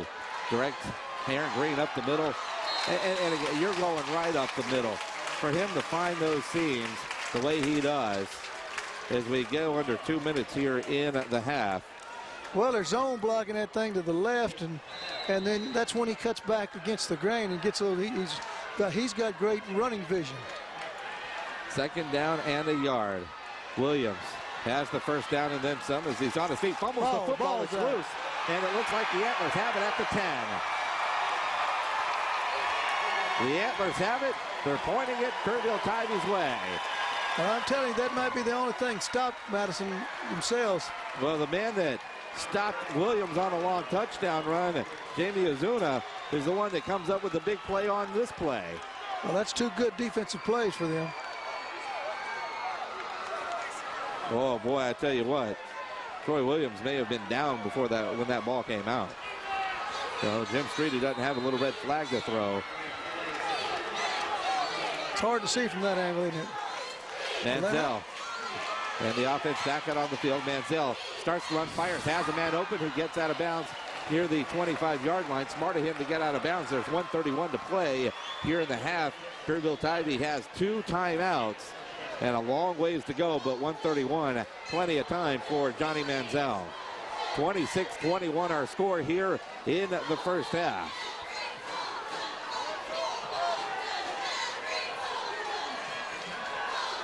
Manziel in an empty backfield, going back to throw, looking downfield, has time running out, fires this one out of bounds, does a good job of just throwing that one away. Clock stops with 1:22 showing. You know, he just holds it so long you're thinking, get rid of it, throw it away. But, you know, he knows by and large 99% of the time his ability level and how long he can hold it. And he holds it to the end and then dumps it off. And I credit the defensive players for Madison because he holds it for so long, throws it at the last minute, that they don't hit him late. Yeah. Manziel has a man open in the flat, makes the catch, steps out of bounds, is number 89 for Kerrville Tivy, Darren Belford. They're working that sideline. That's what they want to do with not much time left. They're just trying to hit those sideline routes where they can throw it, catch it, and get out of bounds, save as much time as possible. 3rd down and 2 after that 8-yard completion. Here's one they got to complete somewhere, anywhere. They don't worry about stopping the clock this time. They got to get the 1st down. Manziel fires that one in. One hops it. He didn't look like he was. They got him that time. On cue, as I say, how do they avoid not hitting him late? That's what happens. And he took a shot. You know, they'll get the 15 yards. They'll get the automatic 1st down for roughing the passer. But I tell you what, that was a shot on Johnny Manziel, although it did come late. Yeah, real late. Yeah, and that's a really good call by that official studying there, and did that. You got to protect that quarterback, and if he's got a step before he's got to pull off, stay off of it. Very good call by the official, and rightfully so. And, you know, I'm sure that the defensive man didn't really mean anything by it. It just, you know, it's frustrating. You're trying to get to him all the time, and you get close enough to get a shot, and maybe just not quite close enough. 1st and 10 at the 46. Manziel back to throw. Fires, has a man open. Falls down as he makes the catch is Darren Belford. I think they've called a quick timeout. And again, they do that to preserve time. That leaves them with 1 here in the first half. 1:03 showing on the clock, and you know you're in Madison territory. You're at the 45-yard line. When you come back, it's going to be 2nd down and a yard. But now you're thinking about chunks of yardage to try to get some points, get into the end zone, take the lead going into halftime. One thing to keep in mind for those watching at home, Madison will get the ball to start the second half. You know, Kerrville Tivy won the toss, elected to receive, so it'll be Madison first on offense to start the second half. Well, you know that Tivy, this is a lot of time left on that clock. Tivy with the kind of offense they run, there's no telling how many times or how many minutes they spent working on this 2-minute offense. And they probably got it down to a pretty good science. So they've got plenty of time to get that ball in the end zone, even with only one timeout, if they can work their magic like they work on it in practice. After the timeout, the Antler offense on the field. 3 receivers split to the top of your screen, 2 to the bottom. Empty backfield for Manziel, who's back to throw. Fires, has it complete. That's enough for a first down. Clock will stop, 58 seconds showing. Now they'll rush it up there and get it up there real quick, I think. So they don't use too much time. As soon as those chains are going and they wind that clock, they'll probably get ready to run that play. Boy, they're winding the clock before the chains are set. Look at that. Little surprising there. Yeah. But if they've done that all night long, they're supposed to continue to work it the same way. Double screen. Oh, boy. Belford was running without the football there. And again, Madison defends that extremely well. Well, this is a little double screen. Fake screen to the left, boom, and then come back to this side and just tried to run a little bit before he caught it. 44 seconds left here in the half. 22 of 37, 241 yards and 2 touchdowns passing tonight for Manziel. Rolling to his right, fires, has a man open along the sidelines, makes the catch, steps out of bounds is Sean Kibbett. And again, just quickly working up the field. That play took all of 5 seconds. It gets about half of what they need, a little bit more than that. Bring up 3rd down and short. And I say short, about 3.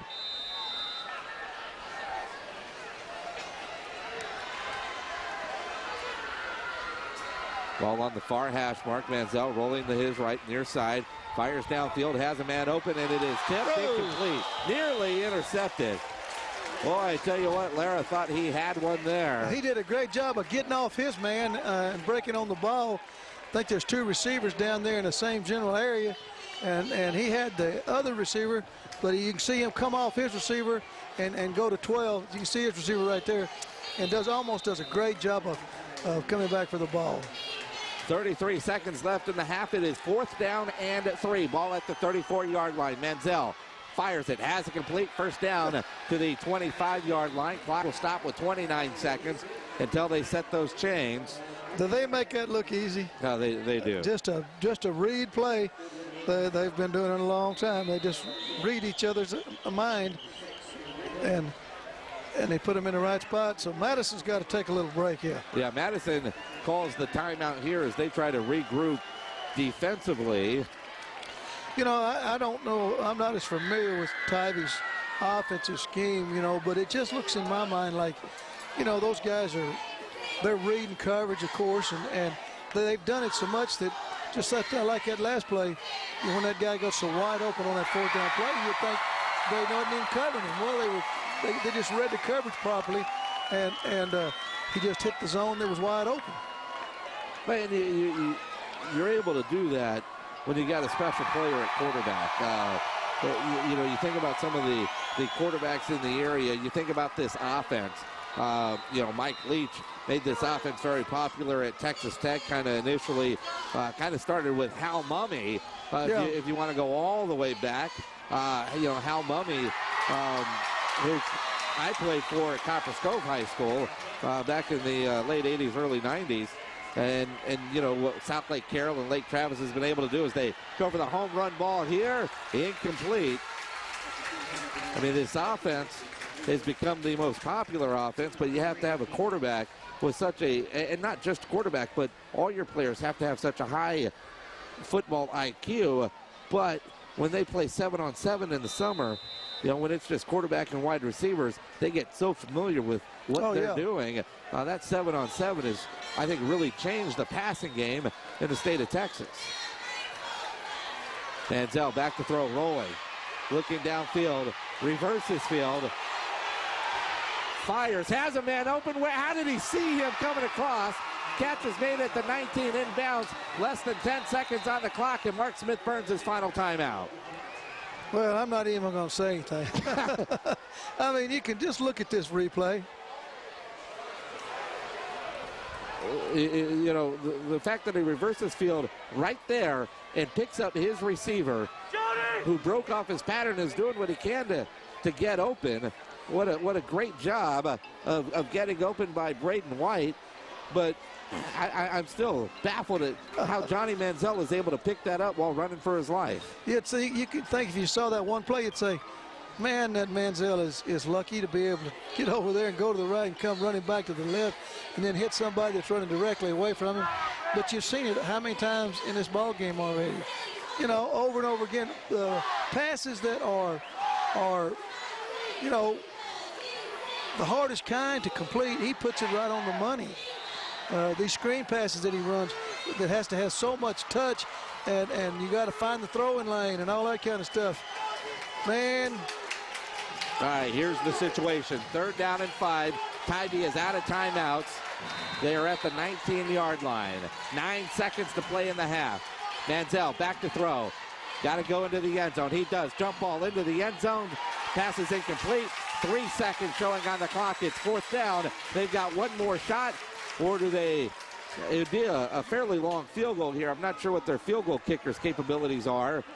I wouldn't doubt it's Manziel. No, no. Here he comes. They're going to try a little field goal here of about 30, 36, you think? Yeah, they're putting it down on the 26-yard line. Manziel is the holder. That always gives you a little pause. A little pause to look at him back there holding that ball.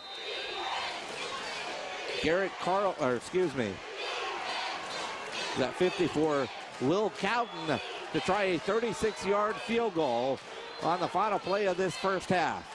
There's the snap, the kick, it is up, plenty of leg. The direction, not there. Kick is no good. Wide right, and we go to halftime. What a half. Go to halftime with the Madison Mavericks leading the Tivy Antlers 26-21. We'll take a break. We're back with more after this here on Time Warner Cable Sports. You ready to play a game? I spy. 3:24 for Tivy, 3:14 for Madison. Madison getting it done mainly on the ground. Tivy through the air. Time of possession heavily in favor of Tivy, yet it's the Madison Mavericks with the lead right now at halftime, 26-21, and it will be the Madison Mavericks going on offense first to start this second half. Glad to have you along here on Time Warner Cable Sports. I'm Jason Minix from ESPN 1250 The Zone, along with Coach Larry Pullen. Johnny Manziel, you look at his numbers, 283 yards passing with 2 touchdowns to go along with over 50 yards rushing and a rushing TD. He had 7 touchdowns in the first half last week against Fredericksburg. You look at his numbers, first time I've gotten to see him play in person, and he is not disappointed. No, it's the first time I've seen him in person, too, and he is the real deal. He was the talk of the media outlets down there on the next level, and I'm telling you, I'm sort of hoping he stays in the state of Texas. Well, he's going to go play his college ball at Oregon. Well, there's some question about that, what I've heard now. Well, it'll be interesting to see if he does change it. Troy Williams, don't know where he's going to play college ball, but he certainly looks like he could play at the next level himself. He's been the story of the game. Aaron Green had the headlines coming in, but it's been Troy Williams who has led this Madison offensive attack so far here tonight. And the Madison offense heading out onto the field after the short kickoff return. The short kick, short return, yet you're starting, at the 37-yard line. Yeah, that gives them real good field position. But you got a philosophy to go by, and that's what you do. I did hear in the media outlets in there that he's going to visit A&M, and would sure like to be playing somewhere where his parents might be able to watch him play a little bit more. A.J. Myers toss sweep to Aaron Green. First play of the third quarter, and Green gets popped pretty hard and pulls his way for about 4 yards after the initial contact to bring up second down and officially 5, as they're giving him 5 yards on the carry according to the scoreboard here at Jerry Comalander Stadium. That looked like Brian Chase that came in there and squared up on him right there, and that's the kind of tackle you got to make to keep it from breaking long runs down the field.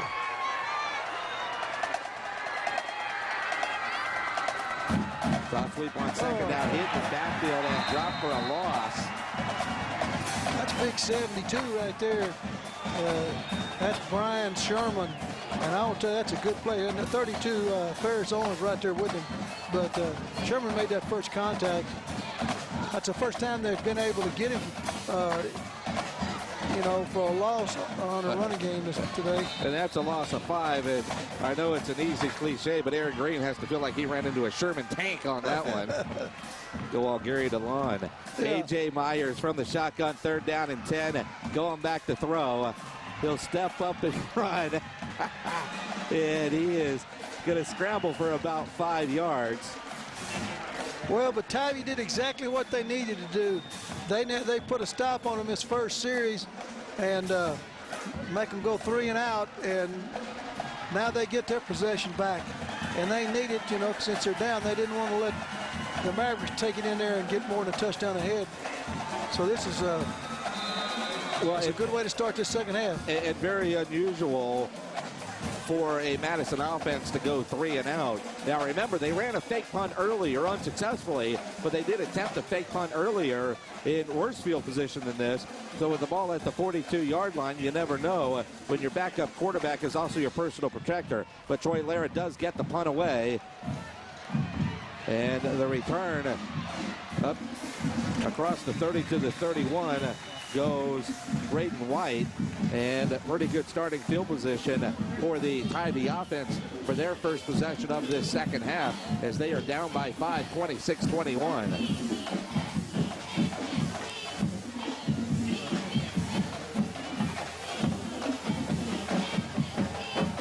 And you bring up what you heard up in the press box, and again, you know, Johnny Manziel, so highly recruited, committed to Oregon early, but Mike Sherman, boy, if he could land this kid, there could be hope in Aggie land.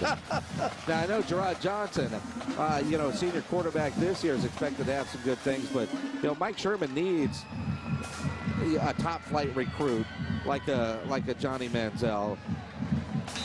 Well, this young man, like I said earlier, he can play it at the next level anywhere, and it'd be good to have this guy in your stable. And you look at that throw there, the run after catch, even better for Cason Forns as he is tackled by Lara. Well, I tell you what, this Troy Lara kid is all over the field. He has made a number of tackles here tonight. He's having a solid football game. The senior defensive leader for this group, the only returning starter. He's made some good defensive plays. And those, you know, as well as he throws, the timing and the strength of his arm, you got to be on station. 1st and 10. Manziel back to throw again, all day to throw. Finds the man wide open in the seam, and he's able to pick up a first down after the catch with the nice run. I imagine we're going to get a good look at this one, and you might be able to look at Manziel's head and his helmet.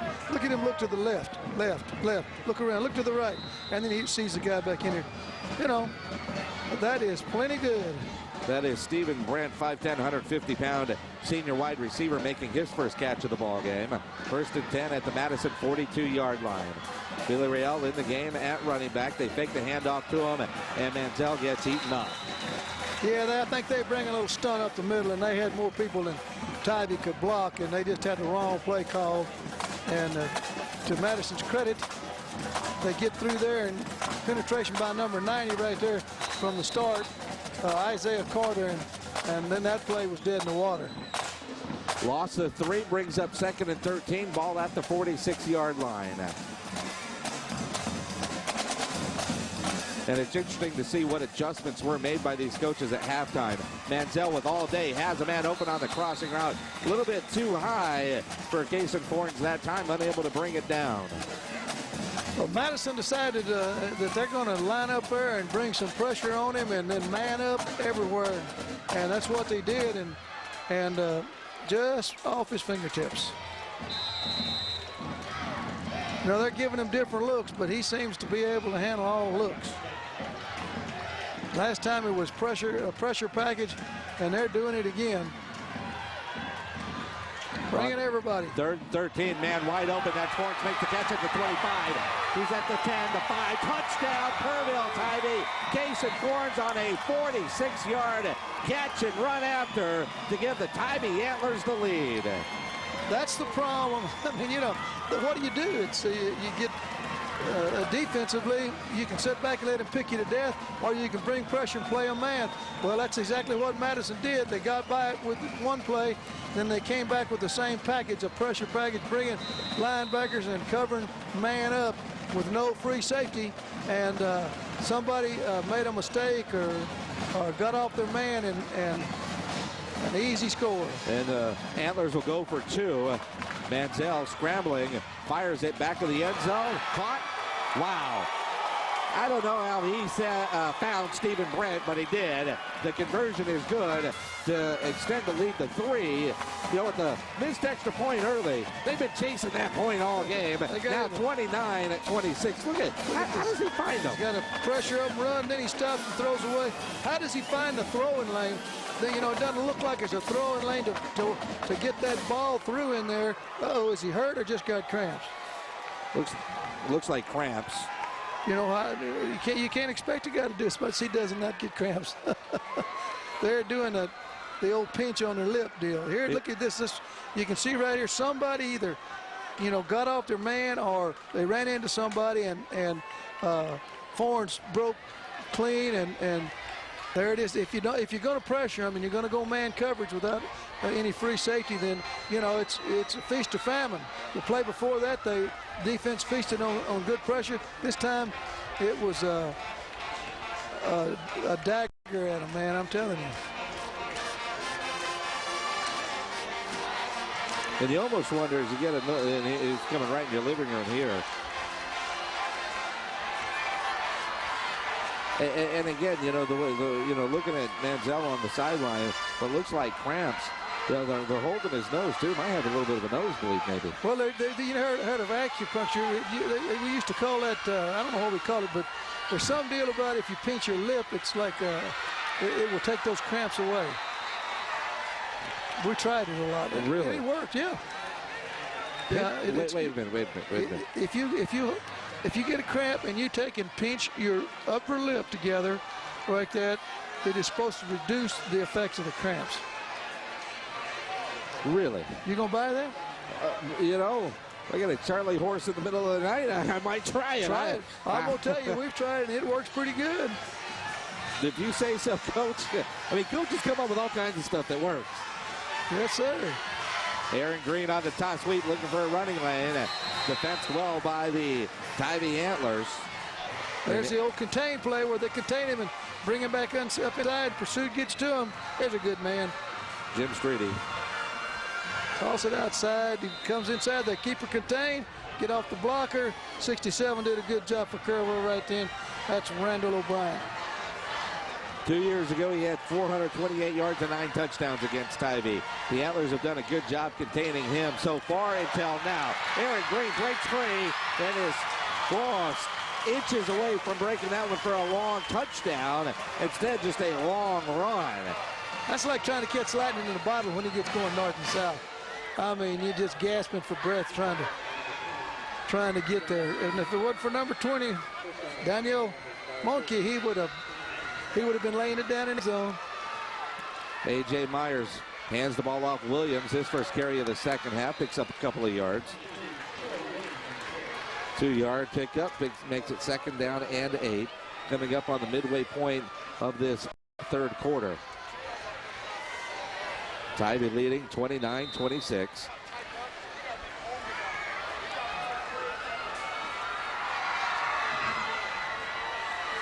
Myers under center, second down and 8. Going back to throw. Has a man open in the flat. That's Quincy Williams, who's unable to come up with it. Pretty good throw. Third down and 8. Looked like a pretty good throw, Jason. He just took his eyes off it at the end, tried to catch it and run too quick. I mean, it's pretty much right on the target. Yep, he saw the defensive man coming, tried to catch it and go up underneath the defensive man, and just didn't keep his eye on it long enough. Making his move before the ball. Exactly right. Now I think you know, Madison's got third and about 7. I think no doubt it's 2-down territory in here. Well, you're at the 35. You're really too close to punt it. and possibly too close or far for a field goal. Direct snap to Aaron Green. Green looking for the seam. Fumbles the football. Tivy has it. The Antlers come up with it as number 7, Keller Forns, the brother of Cason Forns, who's had the last touchdown, comes up with it. And the Tivy Antler offense is coming back out on the field after the turnover. See who made this hit. This is a good hit. Number 20 made that. Monkey made that play. Let me tell you something. That's a young man that kept him from scoring a while ago. One guy that brought him down, and then this guy comes back and makes a heck of a play, causes the fumble, and gets Tivy the ball back. Great series for that young man. When you look at Aaron Green, last week everybody talks about the 23 yards, the 169 yards and 3 touchdowns against Steele. He also lost 2 fumbles in that game, and he loses a fumble in this one here tonight on that series. And neither team has been able to extend out the lead beyond a touchdown. The Tivy Antlers have an opportunity here to make it a 2-score ball game. Yeah, sure do. It was on that particular replay. You could see that Manziel read the defensive man stunt and just threw the ball behind him to the receiver. 2nd down and 1. Manziel fires, has the man open, and the catch is made. Going across midfield is Braden White. Well, they're sort of reading Madison's mail now on this coverage, and you can see that he just they're trying to cover that guy from a deep zone this time, and they just get him the ball before the safety can get there. That's the thing. Either play them deep and let them pick you apart, or go into the man coverage. They're going man now. Manziel from the shotgun, back to throw, and pass a little bit high. Ball falls incomplete. Defensed well that time by number 13, Bo Johnson.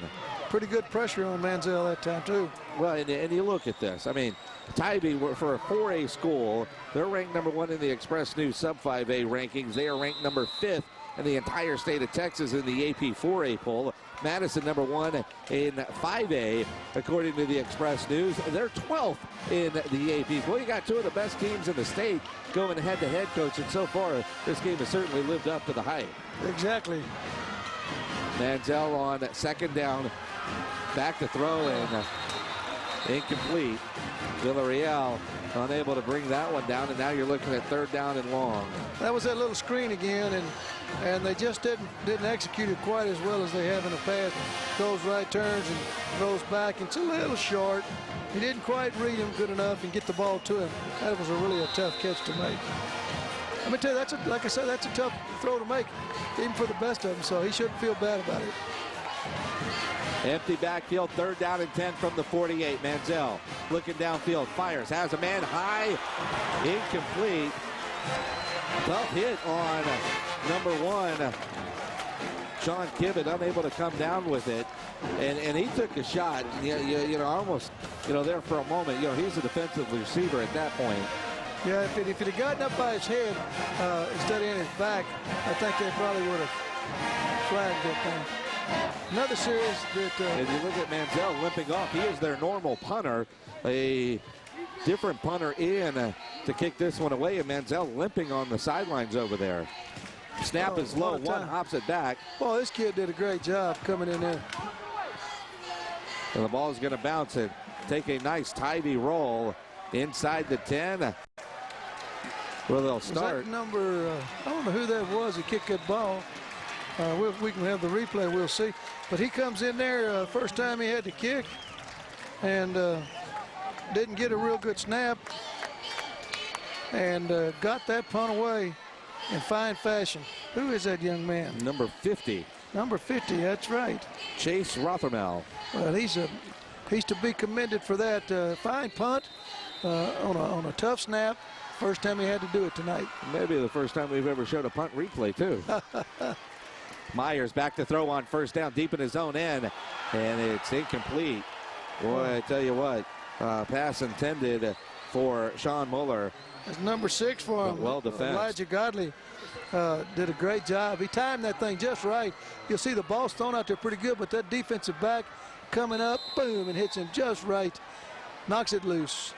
Brings up 2nd down and 10. Ball at the 7-yard line. Both defenses have sort of risen up and played pretty good this second half. Yeah, 7 minutes into the third quarter, we've only had one touchdown. Aaron Green gets out to the 10-yard line. 3-yard pickup brings up 3rd down and 7. Jake Apple in on that play, along with 20 again. Good play. And then number 50, is that 50 that punted? Yes, yeah, Rothermel. Rothermel did a good job there. So they're closing on him. There's another big down. They could get Tivy could get good field position here if they can shut them down again. 3 and out. Well, and the way this game goes, you're talking about good field position. We could see a 90-yard touchdown run. A.J. Meyer from the shotgun. Going back to throw, looking downfield, fires, has a man open, complete at the 20. That's going to be enough for a first down as you give the forward progress to Sean Moeller, and the Mavericks are able to move the sticks.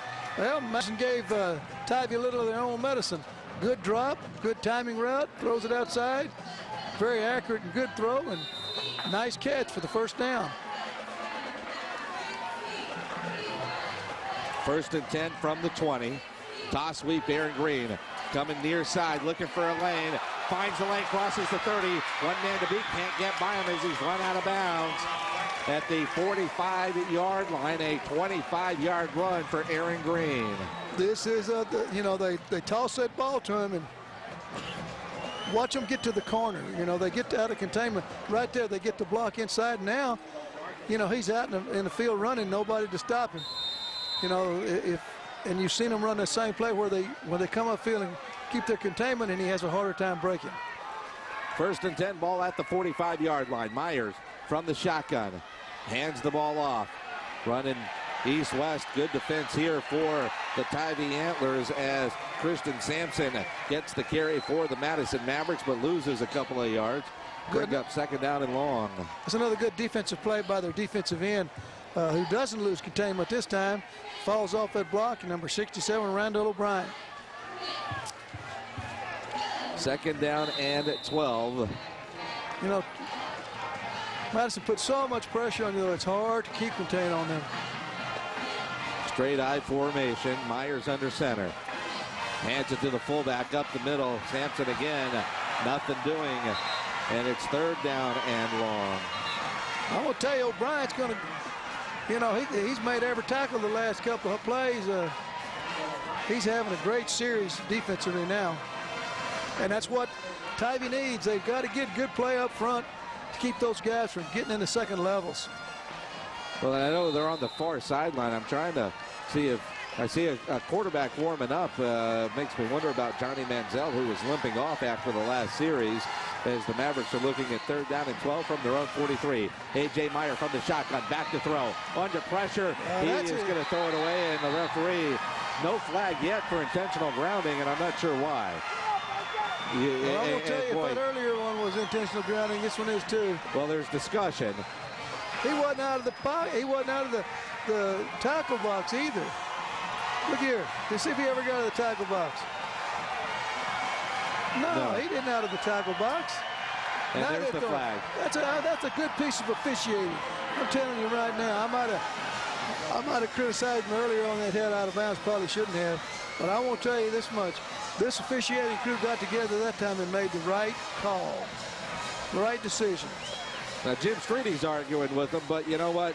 The one they called earlier on Johnny Manziel was a lot more questionable, and the flag came out immediately. Yeah. And the only reason why I say questionable, you go back and look at the play, because he was way outside of the tackle box. This one, A.J. Myers was in the tackle box going down, and there's nobody anywhere near, no Madison receiver anywhere near him.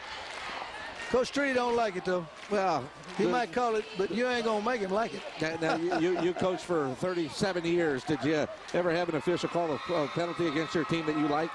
No, not that I can remember. And they were always wrong, weren't they, when you were coaching? Well, no, not always. I was wrong probably a lot more than they were. Wow. All right, 4th down and 20. The Mavericks punt it away.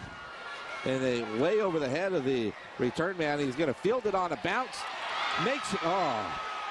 Yeah, I thought for a moment that the Tivy Antlers, Braden White, was going to be able to break that one after fielding it on a bounce. That's a good punt. Punted it away from him, and he couldn't get to it, but Braden White did a good job of being back here deep. He went on, and after that first top of the ball, he made a play on it, so he didn't lose any more yardage, and then ran it back a few yards. So pretty good play. Johnny Manziel back out on the field. He limped off. We've seen him with cramps. We've seen him limp. See what he does here when he's back out on the field if the Superman cape is back on. First and 10 for the Antlers from their own 26-yard line. 2:35 to play in this fast-moving third quarter. Manziel back to throw, fires, has it complete up to the 30-yard line. Giving forward progress at the 31. Stephen Brandt, who I don't believe had a catch in the first half, has made 3 catches here in this third quarter. Second down and 4. They give him 6. Nice forward progress awarded to the Tivy Antlers that time. Brings up second down and 4 as we come up on 2 minutes to play in the quarter. Empty backfield for Johnny Manziel.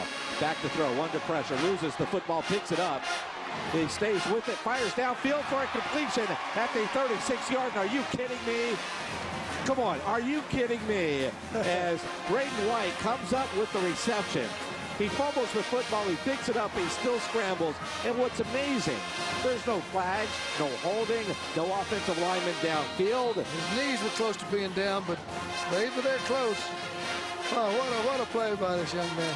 I mean, I could just keep on and on, but I'm sure people get tired of hearing me talk about it. Well, imagine if you did Antler football, if we saw them every week. I mean, does the kid ever cease to amaze you? Well, you know, those guys over there across the field, they got an awfully good crowd coming in from Tivy, too. They know, they've seen him play over the years. They know, they're confident that he gets the job done. And you think about the 4A teams just in Region 4. Smith Valley now in 4A, Alamo Heights, Lake Travis. Yeah, it may be one of the toughest regions in the country. Little toss, nicely defended. Great defense that time by Andre Wiggins.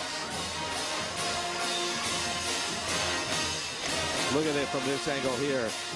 Manziel just trying to touch it in there, but Wiggins doing a good job of knocking that ball away. That may be number 6, Elijah Godley. No, that's Kerrville. I got my score sheet wrong. They're moving up and down the field so much and everything, I'm losing control here. Third down and 8. Manziel, empty backfield. Rolling near side. Goes back the other way for Villarreal in the open field. Makes one miss. His second effort's going to be enough for a first down. Oh, I tell you what, he took a big shot from Bo Johnson, but still is able to pick up the first down. That'll move the sticks one more time for the Antlers. That was a nice play. That young man's not real big, but he makes some great catches, and he turns it up the field. Knows where that first down stake is and gets past it. Well, you say not big, 5'8", 160 pounds. I'm 5'7" and nowhere near 160 pounds.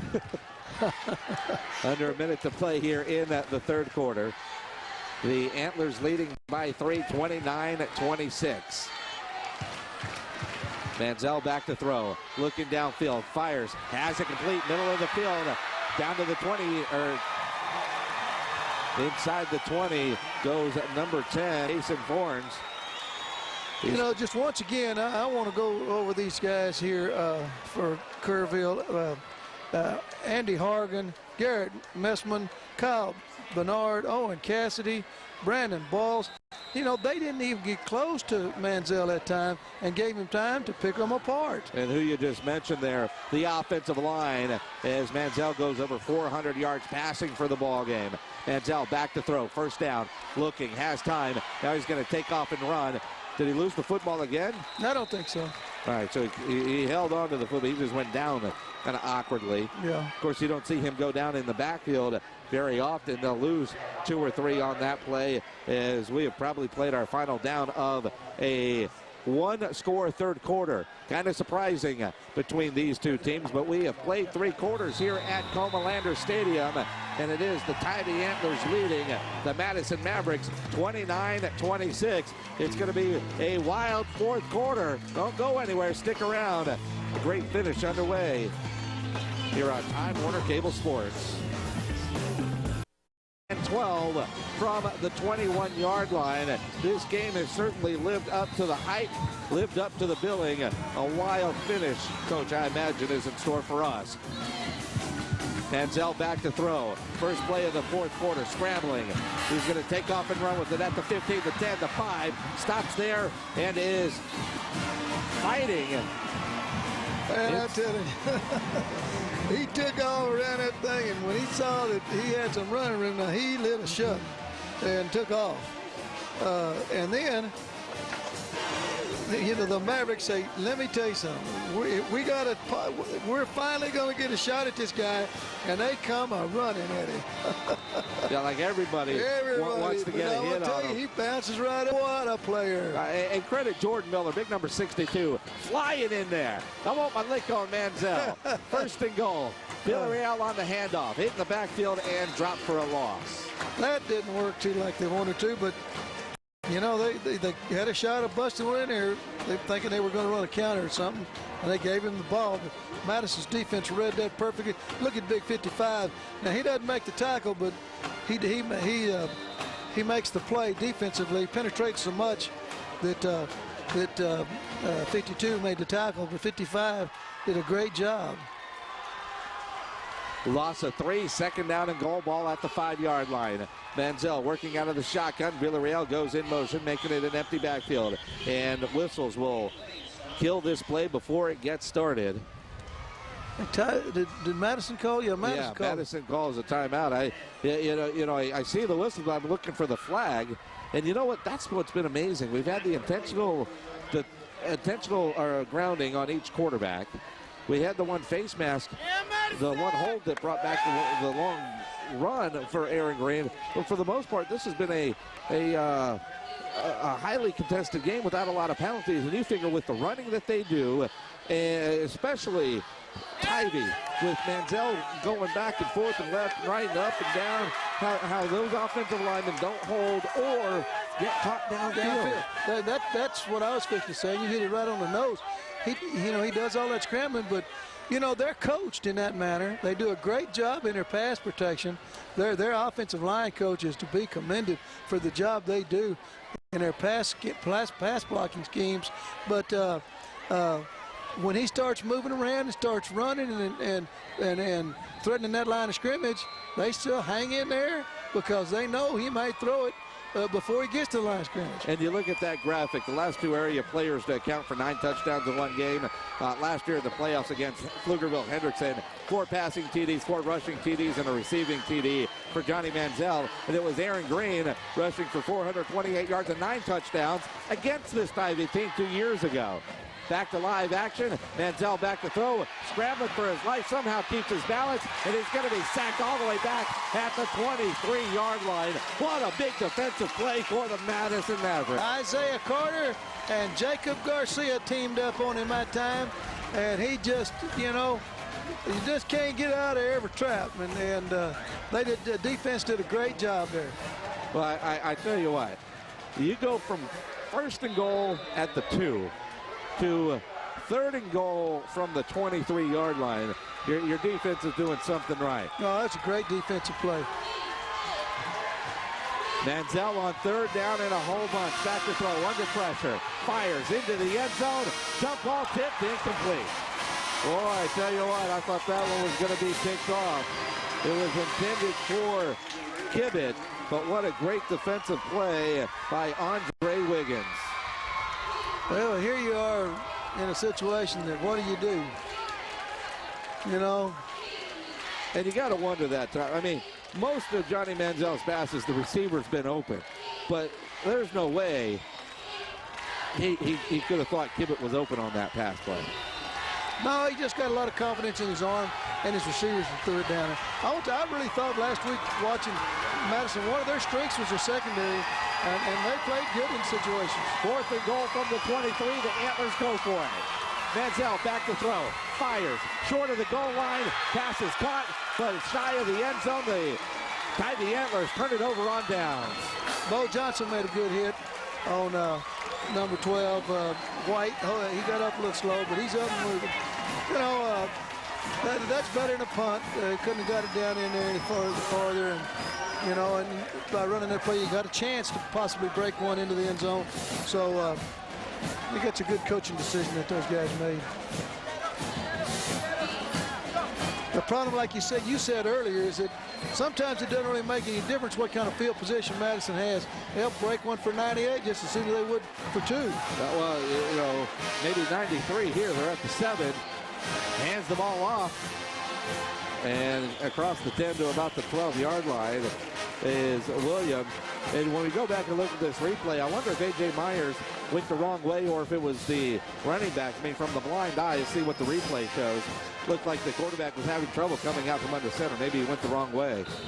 I think he might have got hit by that guard that was trying to get up the field and sort of stopped his momentum. And you're right, he almost didn't get it to him. Well, and Nathaniel Hernandez, number 74 there, you know, a situation like that a lot of times could be disastrous.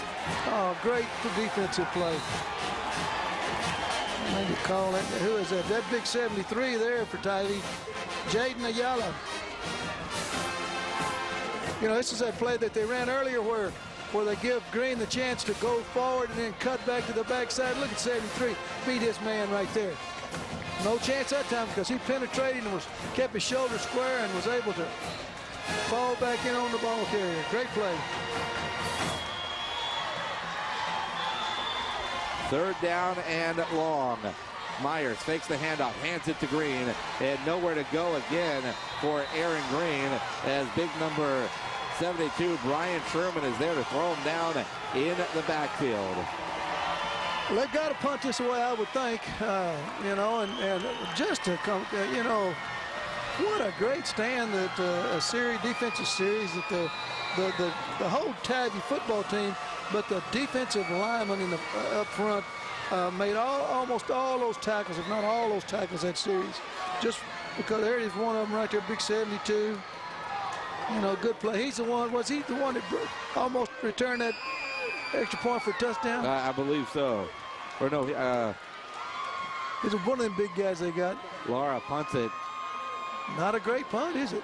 No, but it takes a great Madison roll. Yeah. Out of bounds right around midfield. Yeah, it was it was impressive.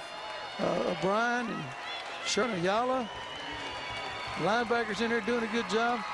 But they really had a good series that time and have set Tivy up with good field position. What's amazing is these two teams combined for 47 points in the first half, and through a quarter and 4 minutes of the second half, we've combined for 8, and that's all Tivy. Well, you know, I think their defenses, both coaching staffs did a good job of trying to you know, defense them at halftime, get the kids together, knowing what's going on, and they've both done a good job. 1st and 10, ball at the Madison 47 from Manziel. Fires downfield, has it complete. That's going to be near first down yardage after the second effort shown by Tivy receiver Braden White, who is having a solid football game. All these receivers, I mean, whether you're talking about Stephen Grant, who's had a great second half. He didn't catch pass, I don't believe, in the first half. Cason Fornes and of course Darren Belford have been solid, although Belford has been kind of quiet here in the second half. There's a pass through the hands, deflected, nearly intercepted. Those are the kind that the defense always works on, the old tip drill. The ball's tipped up and those defensive backs got to go get it, and that's what happened here. Tip it up, try to catch it. Brings up 3rd down and a yard from the 38-yard line.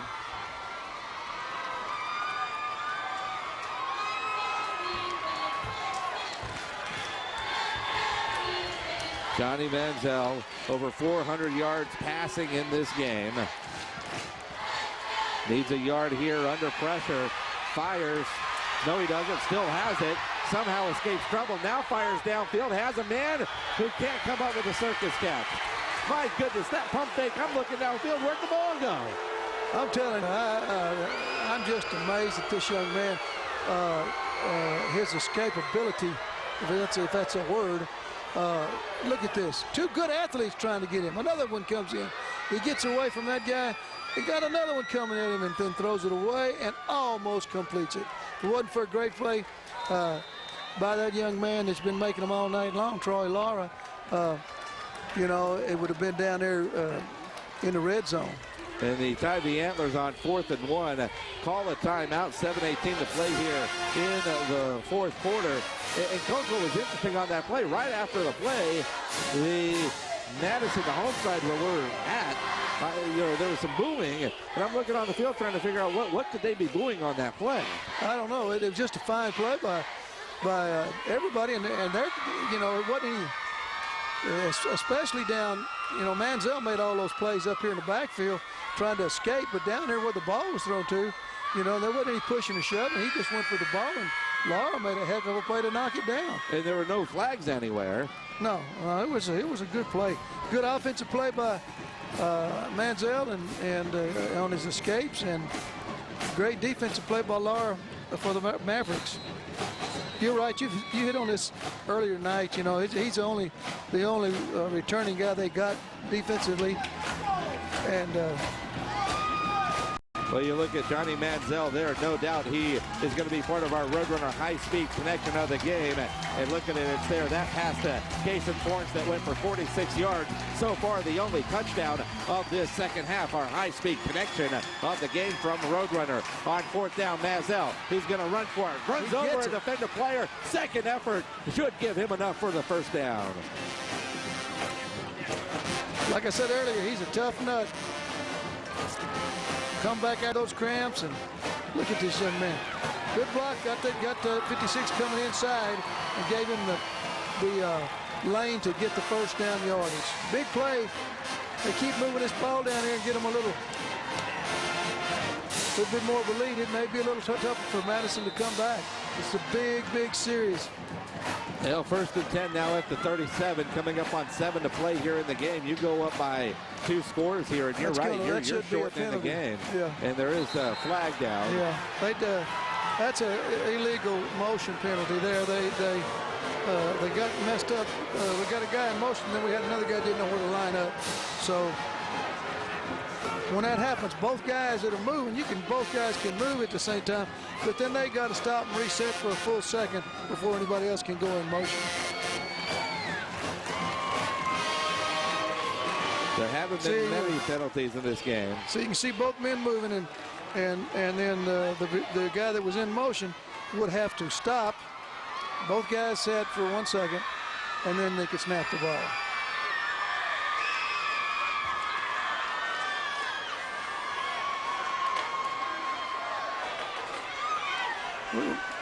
What happened here? We got a problem somewhere or another. Well, it's still 1st and 10 from the 37. I don't think they got to penalize them, or they never stepped them off.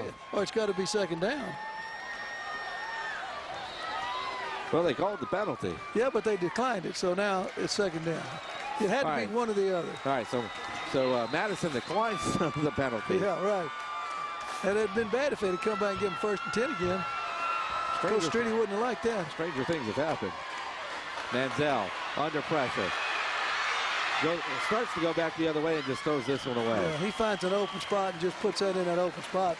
You know, Madison is their offensive, their defensive front too.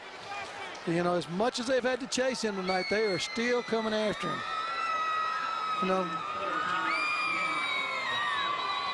And you gotta believe, Coach. I mean, you know, early September, you know, a week ago, it was so hot. Today was a fairly nice day. You know, it rained earlier today. You know, temperature in the 80s. Not bad outside right now. It's a good thing it's not one of these sweltering hot days for those defensive players, I would think. Well, that's true, and the heat would be one problem, but sometimes on real humid nights, it doesn't have to get to be a real hot night for cramps to really be a problem. If you have real, you know, high humidity, those cramps seem to be more of a problem on those kind of nights. It's 82 degrees outside right now. Nice little breeze. 4th down and 3. We got everybody on the Antlers, and boy, everybody in the stadium is on their feet. Johnny Manziel from the shotgun. Oh no! And there's first mistake. First mistake.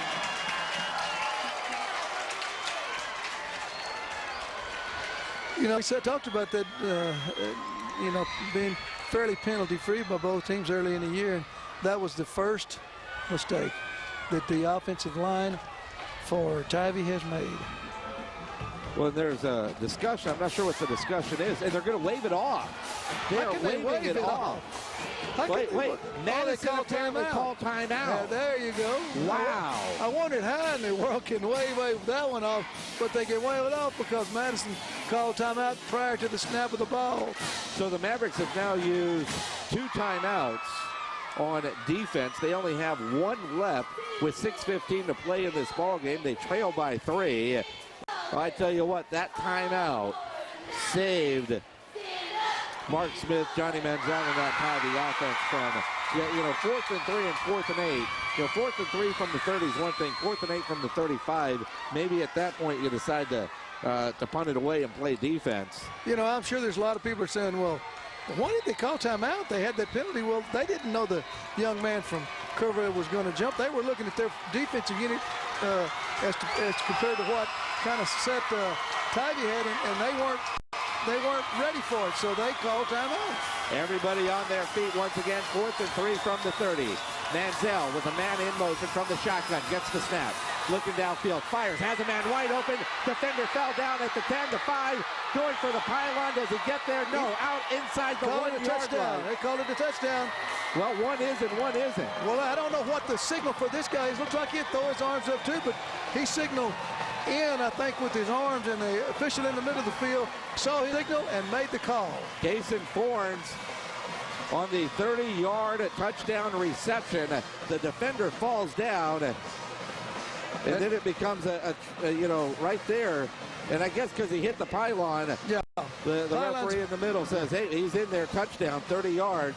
Johnny Manziel, another touchdown pass, and it's now 35-26 with the extra point trying to come. Yeah, I will tell you, and that's tough on Madison, but you just can't sit back there and let them. You've got to man up on them and pressure them. Kick up and good. If they would have played off of them and played, look at them, they're tight on them, they're bringing everybody. And when you're playing full man and a defender falls down, that means that the receiver is wide open, and that's what happened. He's wide open, he hits him, and he takes it the distance. But, it's, danged if you do, danged if you don't type of deal. When your defense and the offense that's as prolific and as good as Tivy's offense, if you sit there in zone, especially in a 4th and 3 situation, and you back off of them in a zone, well, they just run a little read route out there, pitch and catch for the first down.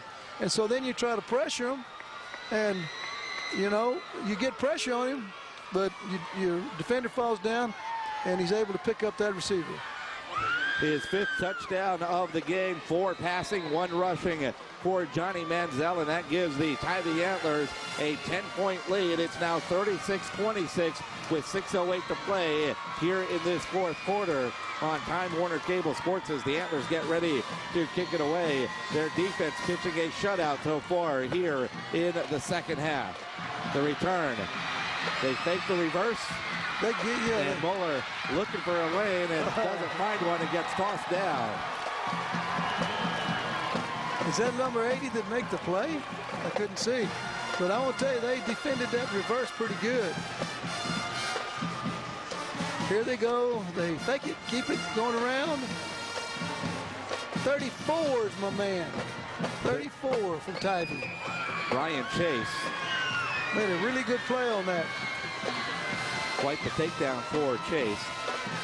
Do we have a flag here or something? Well, there was some extra career, a little pushing and shoving afterwards. We got something going against Madison. Blocking the back against Madison. Wow. So they are deep in their own hole. Exactly 6 minutes to play in this 4th quarter, and the Mavericks down by 10.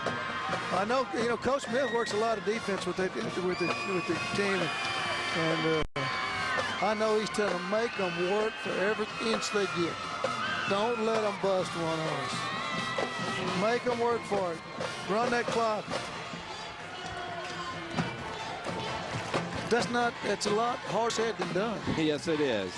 Or easier said than done. Excuse me. A.J. Myers, toss sweep to Aaron Green, hitting the backfield and works his way out to the 15-yard line, 3-yard pickup.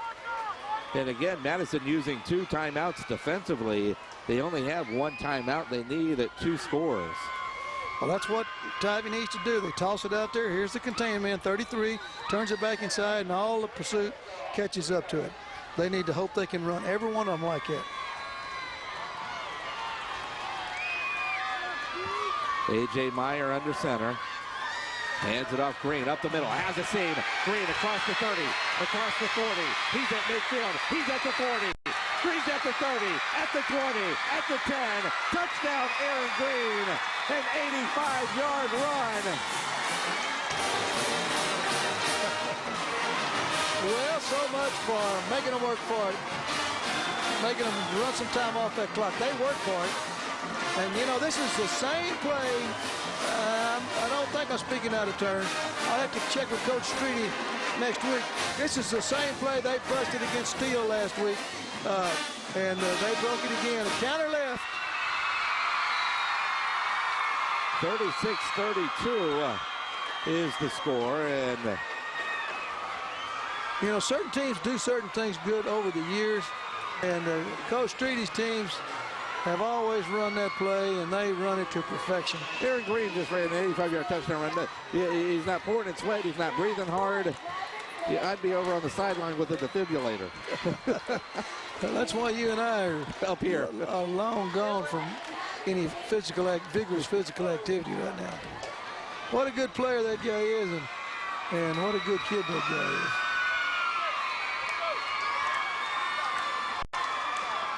Okay, we had something to do with the a delay of game penalty called against the Madison Mavericks. For too much celebration or something. Yeah. Extra point try coming for the Madison Mavericks. And is the penalty here or is the penalty no, they'll do it on the kickoff? That's what I thought, but now Mark Smith wants an explanation. I think they get it on the kickoff.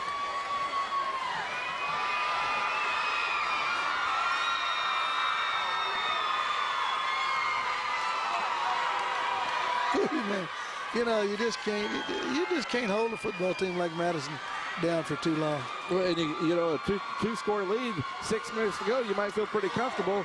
But you know what?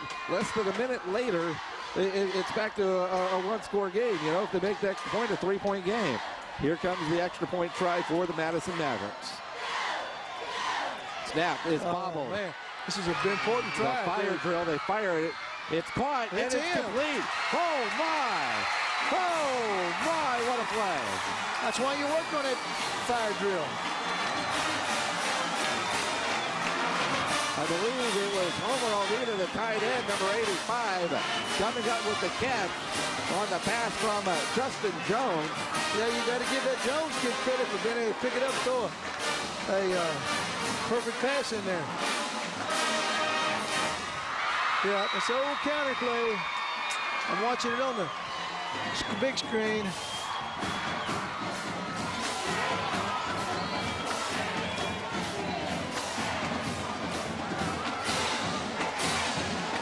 Wow, what a good game. So now it's 36-34. You know, and Tivy had just made 2 great defensive plays in a row. Got them in a situation where all they need to do is hold them on that one, and he takes it to the house. All right, now let me ask you, Coach, 36-34. Couple of things. Onside kick first comes to mind. There's too much time for that. If you're Tivy, you throw the ball. That's what you do. Or in this case, do you try and run the football? No, I think Tivy's going to run their offense. Their offense is such that these little passes that they're making here and there in their reads are just like running an option. And so they'll go out there and you know, run their offense and try to keep that ball and run the time off the clock and try to score again. Because let me tell you something. If they don't make a first down, what's the odds of Madison breaking one for a touchdown? Pretty good. Pretty good. So you need to keep that football. If you're going to win this football game, you got to keep it till you score. Well, the Antlers at least initially, are preparing for the onside. Their second level is up close, now backing off a little bit. They're not expecting a deep kick at all. And the Mavericks run a pooch kick. You got to remember, that's a live football. Fair catch called for and made near the 30-yard line by number 4, Stephen Grant. Yeah, I just don't think Madison felt like it was too much of a gamble to do that onside kick right now. And that's what they got to do. And Tivy, I know Tivy's situation right now. Well, we got to score. We have got to score, or we can't win this football game.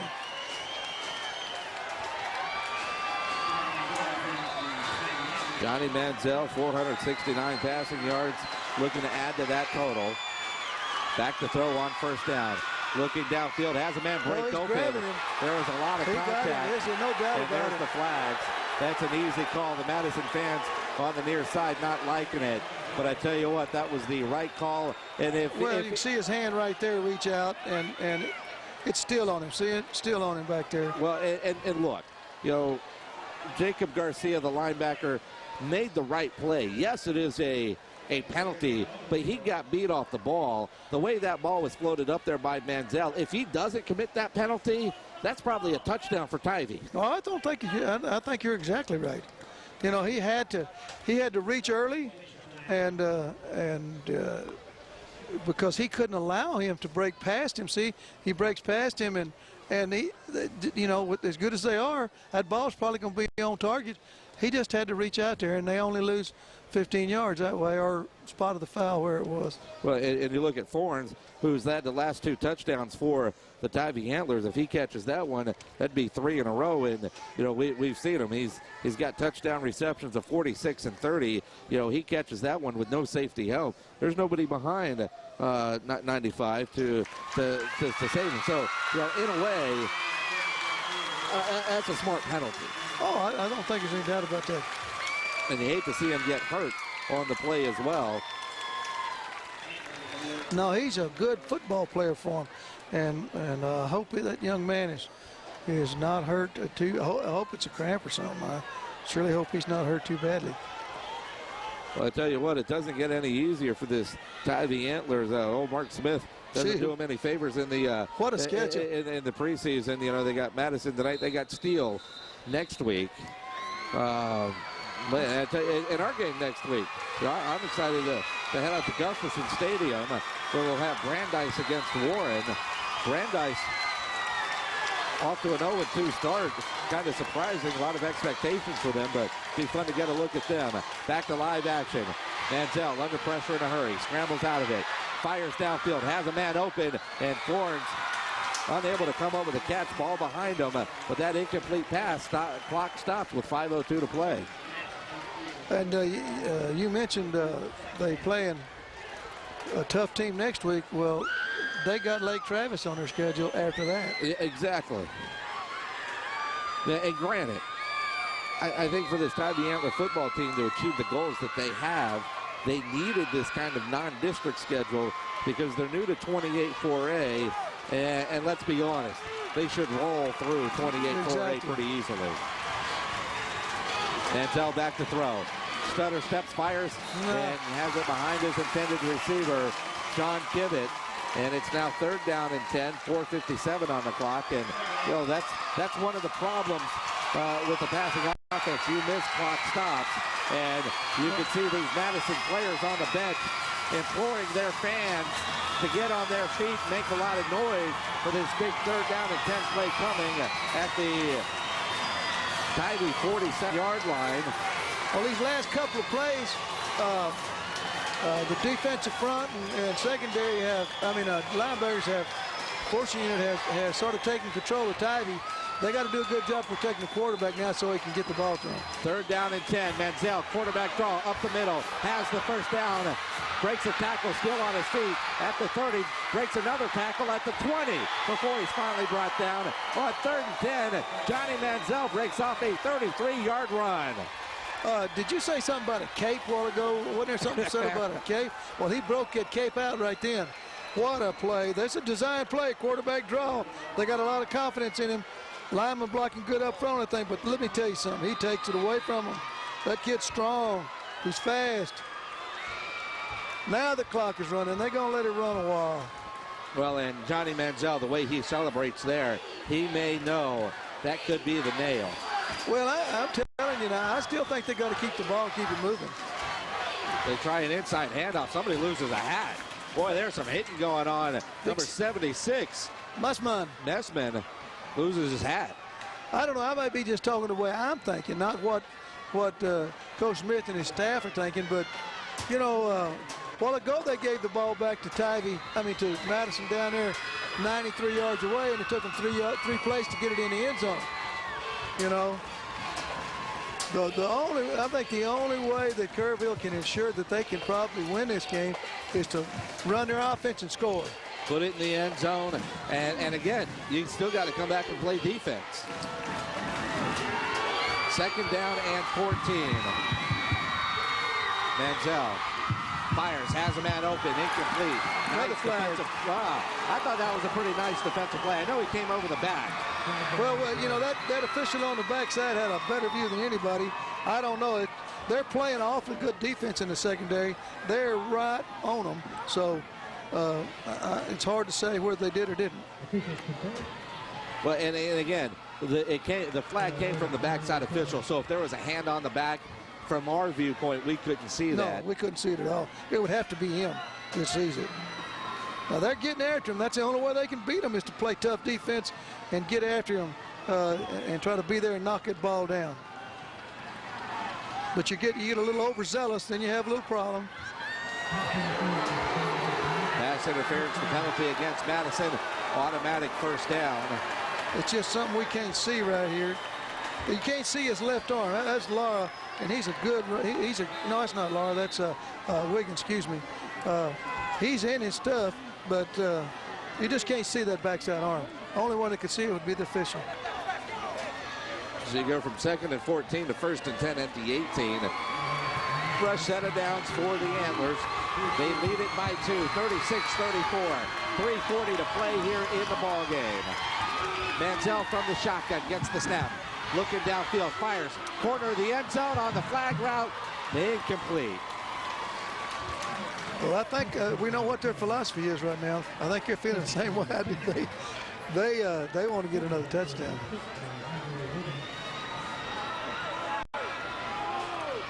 On the incompletion, clock stops with 3:34 to play. Look at those. I mean, for Johnny Manziel, you look at those numbers. That's a career game for some kids. That's a normal Friday night for him. Yeah, I tell you. I can't say enough about him. Second down and 10, ball at the 18. Manziel from the shotgun. Boy, they bring a house, and the ball is tipped. And incomplete. That was that, wide receiver underneath screen there, and boy, they let him quit through so quick that he couldn't even set anything up. Well, they were lucky. Number 6 right there. Yeah. That Wiggins almost made a pick on that one. Well, and from where he was, that could have been pick 6. It sure could have. For number 6. Instead, it's 3rd down and 10. Manziel doesn't want to get too carried away now. They're playing off of him a little bit in this coverage. Empty backfield. Manziel, no pressure, has time, fires, and that ball is deflected and incomplete. And it's 4th down and 10. Decision time. You're up by 2, so a field goal doesn't make it safe. You're at the 18. Well, I guess they're going to take that field goal, try to take that field goal where they've got to get it in there. Yeah, exactly. If you kick the field goal here, that forces Madison to have to score a touchdown to beat you. Right. But this isn't a gimme field goal. No, sure not. I think he missed one farther, closer than this last time. This is what, a 35-yard field goal attempt. About the same. It was 36 a while ago, I think. Manziel the holder. There's the snap, the kick, plenty of leg. This one's in there. And it is good. Big play. A 35-yard field goal to make it 39-34 with 3:18 to play. Yep, that's a big play for Tivy. They came back and got that little bit of cushion. He hit this thing on the rope, didn't he? Will Cowden. The problem being, as I said a while ago, is that you're going to kick that thing off short because you don't want them to run it back on the reverse. So their field position is probably going to be somewhere around the 30 or to the 30 and 40, and it doesn't take old Green very long to run a 60-yard dash.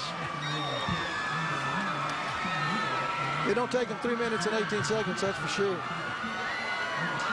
35-yard field goal for Cowden. And with that kick, Madison has to score a touchdown if they want to leave Comalander Stadium with a win. Yep. Granted, with 3:18 to play, who's to say Tivy doesn't have the ball twice more? You're right. I mean, it might be whoever's got the ball last wins. Short boot kick, and fair cut by one of the big guys, one of the up men. So there they go.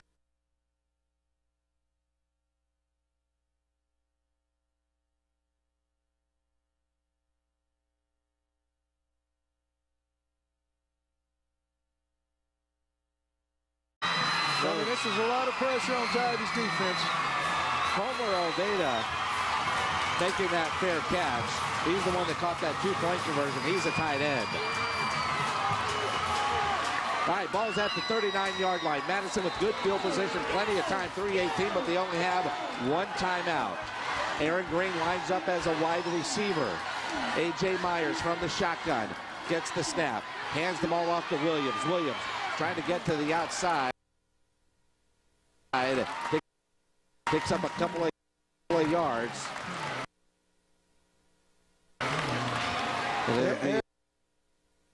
You're in four-down territory all over the field now. Everybody knows that, and so that's one good down.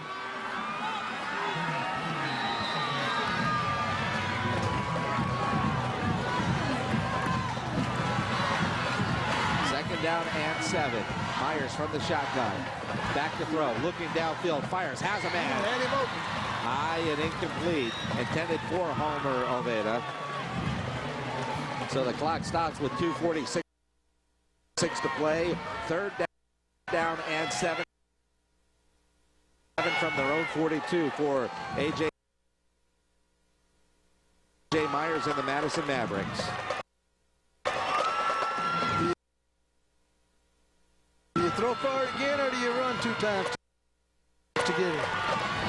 I've got Aaron Green and I've got Troy Williams. I put the ball in their hands. I try to get Aaron Green in space. I think I'd run it twice, too. That's a bread and butter, but, you know, they know their team a lot better than we do. Myers from the shotgun, back to throw. Looking downfield and has it complete on the far sideline. That is Quincy Daniels coming up with a huge reception, and it is right at the sticks. Looks like it's enough for a first down. It's a good defensive play by the young man from Tivy, and a great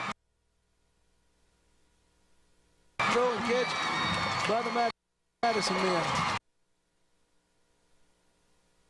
They needed 7. They got 8. Ball right at midfield where they spot them. First and 10, 2:41 showing on the clock. 6 catches, 102 yards now for Quincy Daniels. 70 of those coming on that long touchdown catch that he had.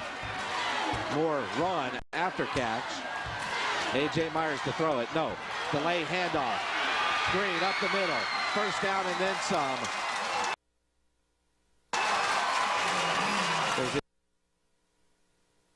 He is down at the 37-yard line, but very slow to get up. In fact, he's not up yet. And they are calling for the trainers. Delay handoff. Aaron Green with the burst.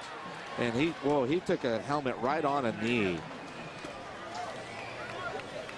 I'm hoping he just got the wind knocked at him, but I hope he didn't get down that low. But Everybody, let me tell you now, you can hear anything now in this crowd. You can hear a pin drop. I mean, after that run, this place was rocking, but you see number 2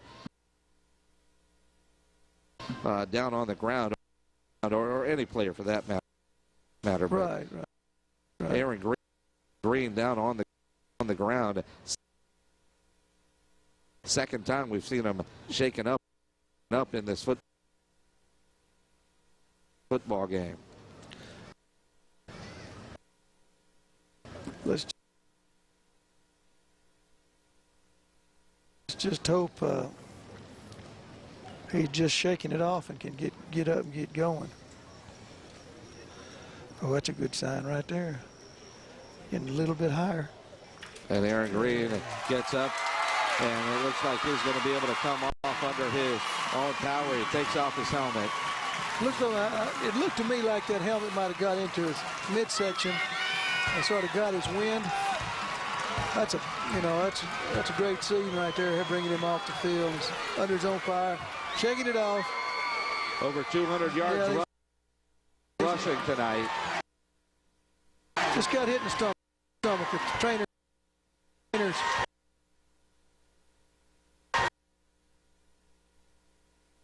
motion to Coach Tivy and tell him what's wrong with him. 2:35 to play. First and 10. And Myers back to throw. Has a man open down the middle. That's Homer Oviedo, who had it and lost it. Couldn't hang on. Chase and Monkey again knocked that ball loose. He had him if he could have held on to it right away. But once he fumbled it just a little bit, those two young men were there to make him pay. Separate him from the football. Well, I'll tell you, I know somebody's got to win, somebody got to lose these games, and that's the way athletics is all about. But it's a shame one of these teams has to lose. They don't have anything to be ashamed of, though. A.J. Myers from the shotgun, second down and 10 from the 37. Hands the ball off. Williams trying to get to the outside. Williams makes a couple of misses. Still on his feet. Down near the 25-yard line. That'll be a solid run, enough for another Madison Maverick first down. Oh, that's a good move that young man put on him. Williams, he's got some shakiness of his own.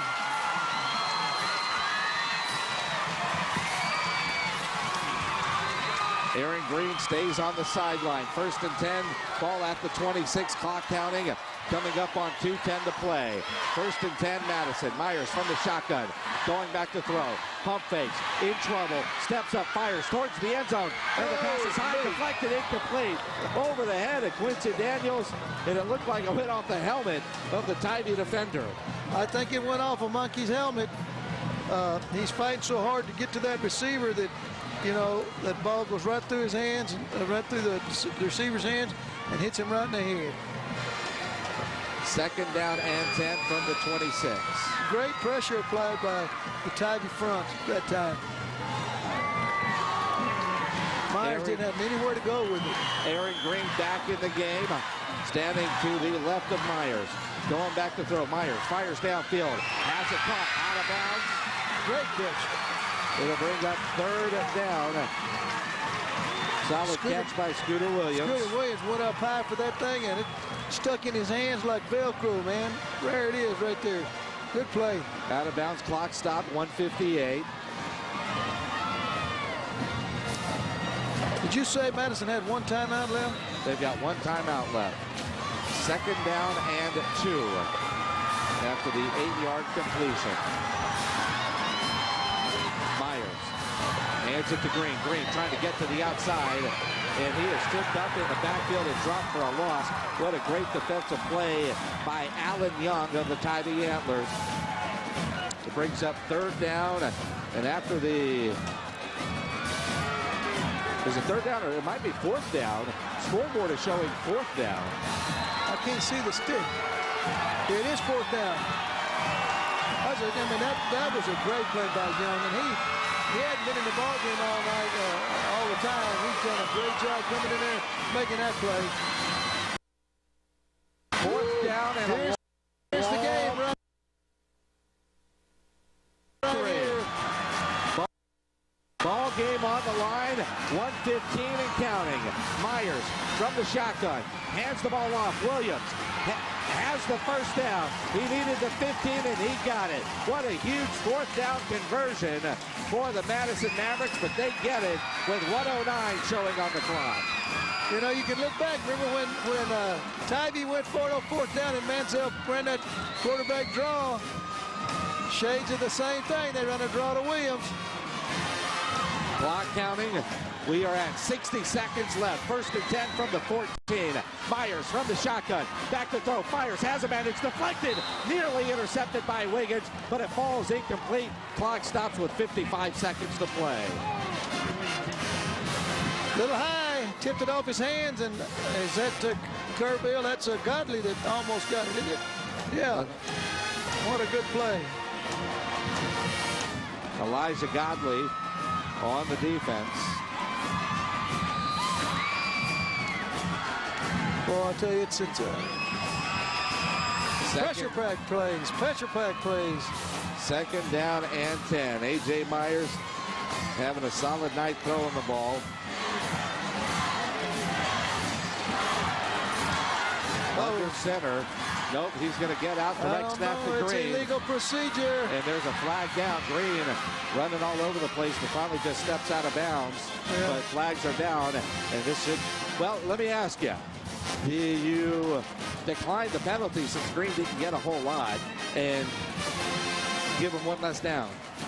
Well, you know, I don't think the distance from the goal line makes a whole lot of difference to him. I'd almost decline it. That's what I'm thinking. No, you too, because, I mean, you back him up 5 yards. What's 5 yards to them? But if they got to get into a passing mode, you need to get them farther back, probably. I mean, either call you make could be good. Could work out to your advantage. Well, you know, it's still second down. You know, you let them have that. Now it's third down. Third down and 8. Now you're looking at second down and 15. Yeah. A.J. Myers, ball back near the 20. Back to throw. Fires. Has it incomplete to Williams. Don't hit him too hard, 33. Williams started to run before he had the football, and now it is third down. Now, you know, that's what I said. Either one could have been right. You know, now, after this play, it's third and long, and they probably did make the right decision as it turned out. Sure. You know, whereas if they made any yardage on the other one, they could have been third and 4. Well, but either way, it's 2-down territory. Right, exactly. They got 2 more downs. And the Madison Mavericks will burn their final timeout. Jim Streety over to the official before they snap that ball. So it's third down, 15, 46 seconds showing at 39-34. Tivy with the lead, but Madison knocking on the door. Using that last timeout is, now it's put him in a situation to where, you know, running the ball may be harder to do. You know, unless they break it, you know, they're in there. But you may have to think about whether you can, in fact, afford to run. With the timeout on the field, we'll break it as well. Back with more right after this on Time Warner Cable Sports.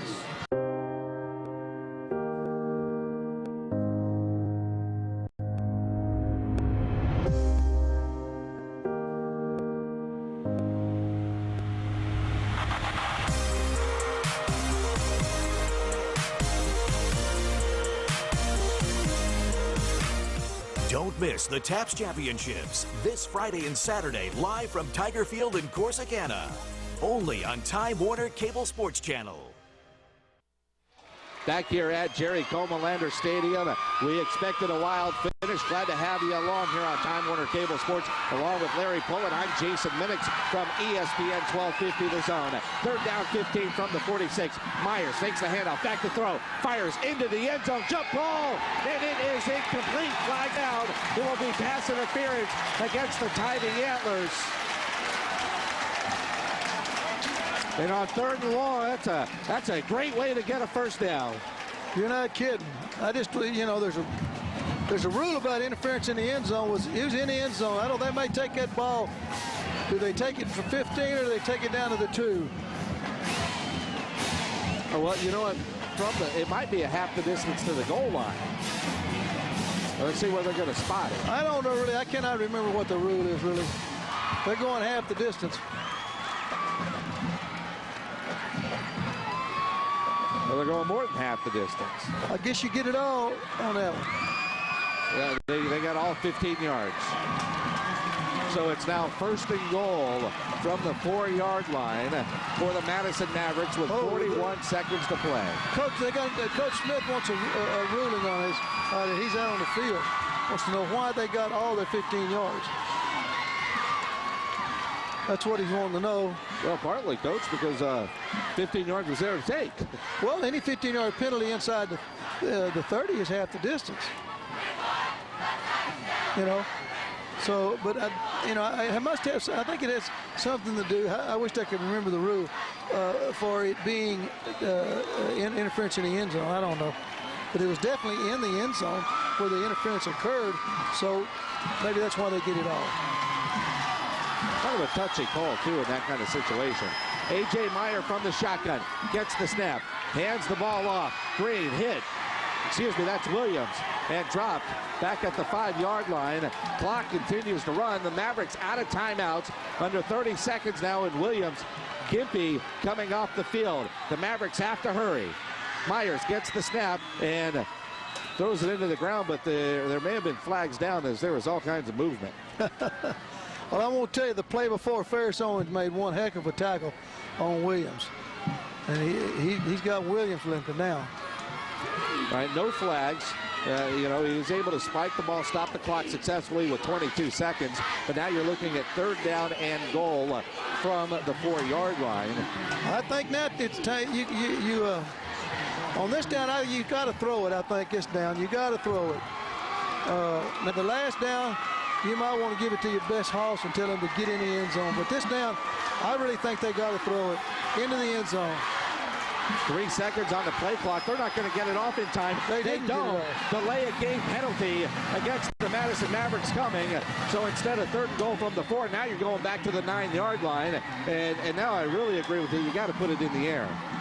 Well, I just don't know if they could have gotten together after the first run early enough to get a real solid play call for their 4th down play. You know, you're looking at 3rd down now, and I think it's got to go in the end zone to keep. That's a 6-yard penalty. They go from the 4 to the 10. Myers from the shotgun, going back to throw. Fires, corner of the end zone. Jump ball. It is incomplete with 17 seconds to play. It is now 4th down and goal. Nice little play by number 7 over there. He's done a good job all night long. That's Fornes.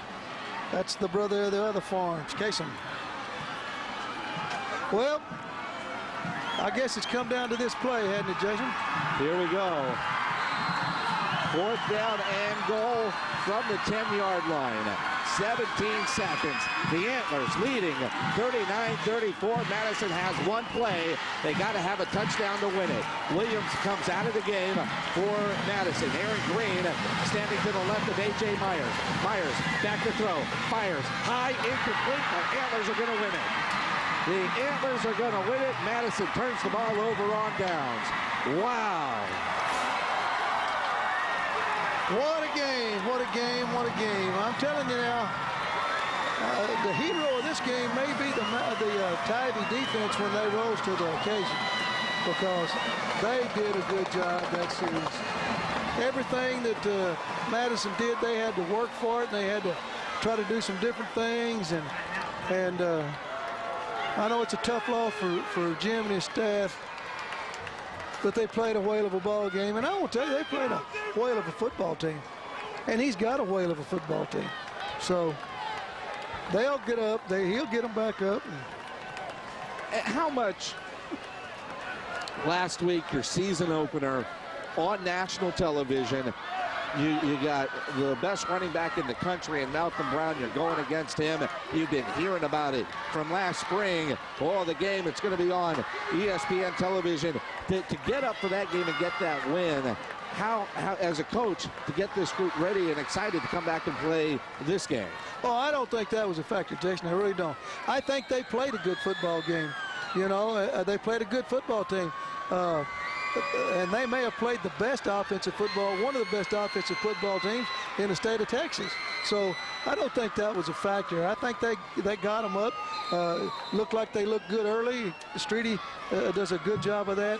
So I'm telling you, I don't think it was that. I think it was just a pretty good team. And there's the kneel down from Johnny Manziel, and the clock will run out. The Tivy Antlers come into Comalander Stadium and beat the Madison Mavericks 39-34. And Johnny Manziel, our Time Warner Cable player of the game.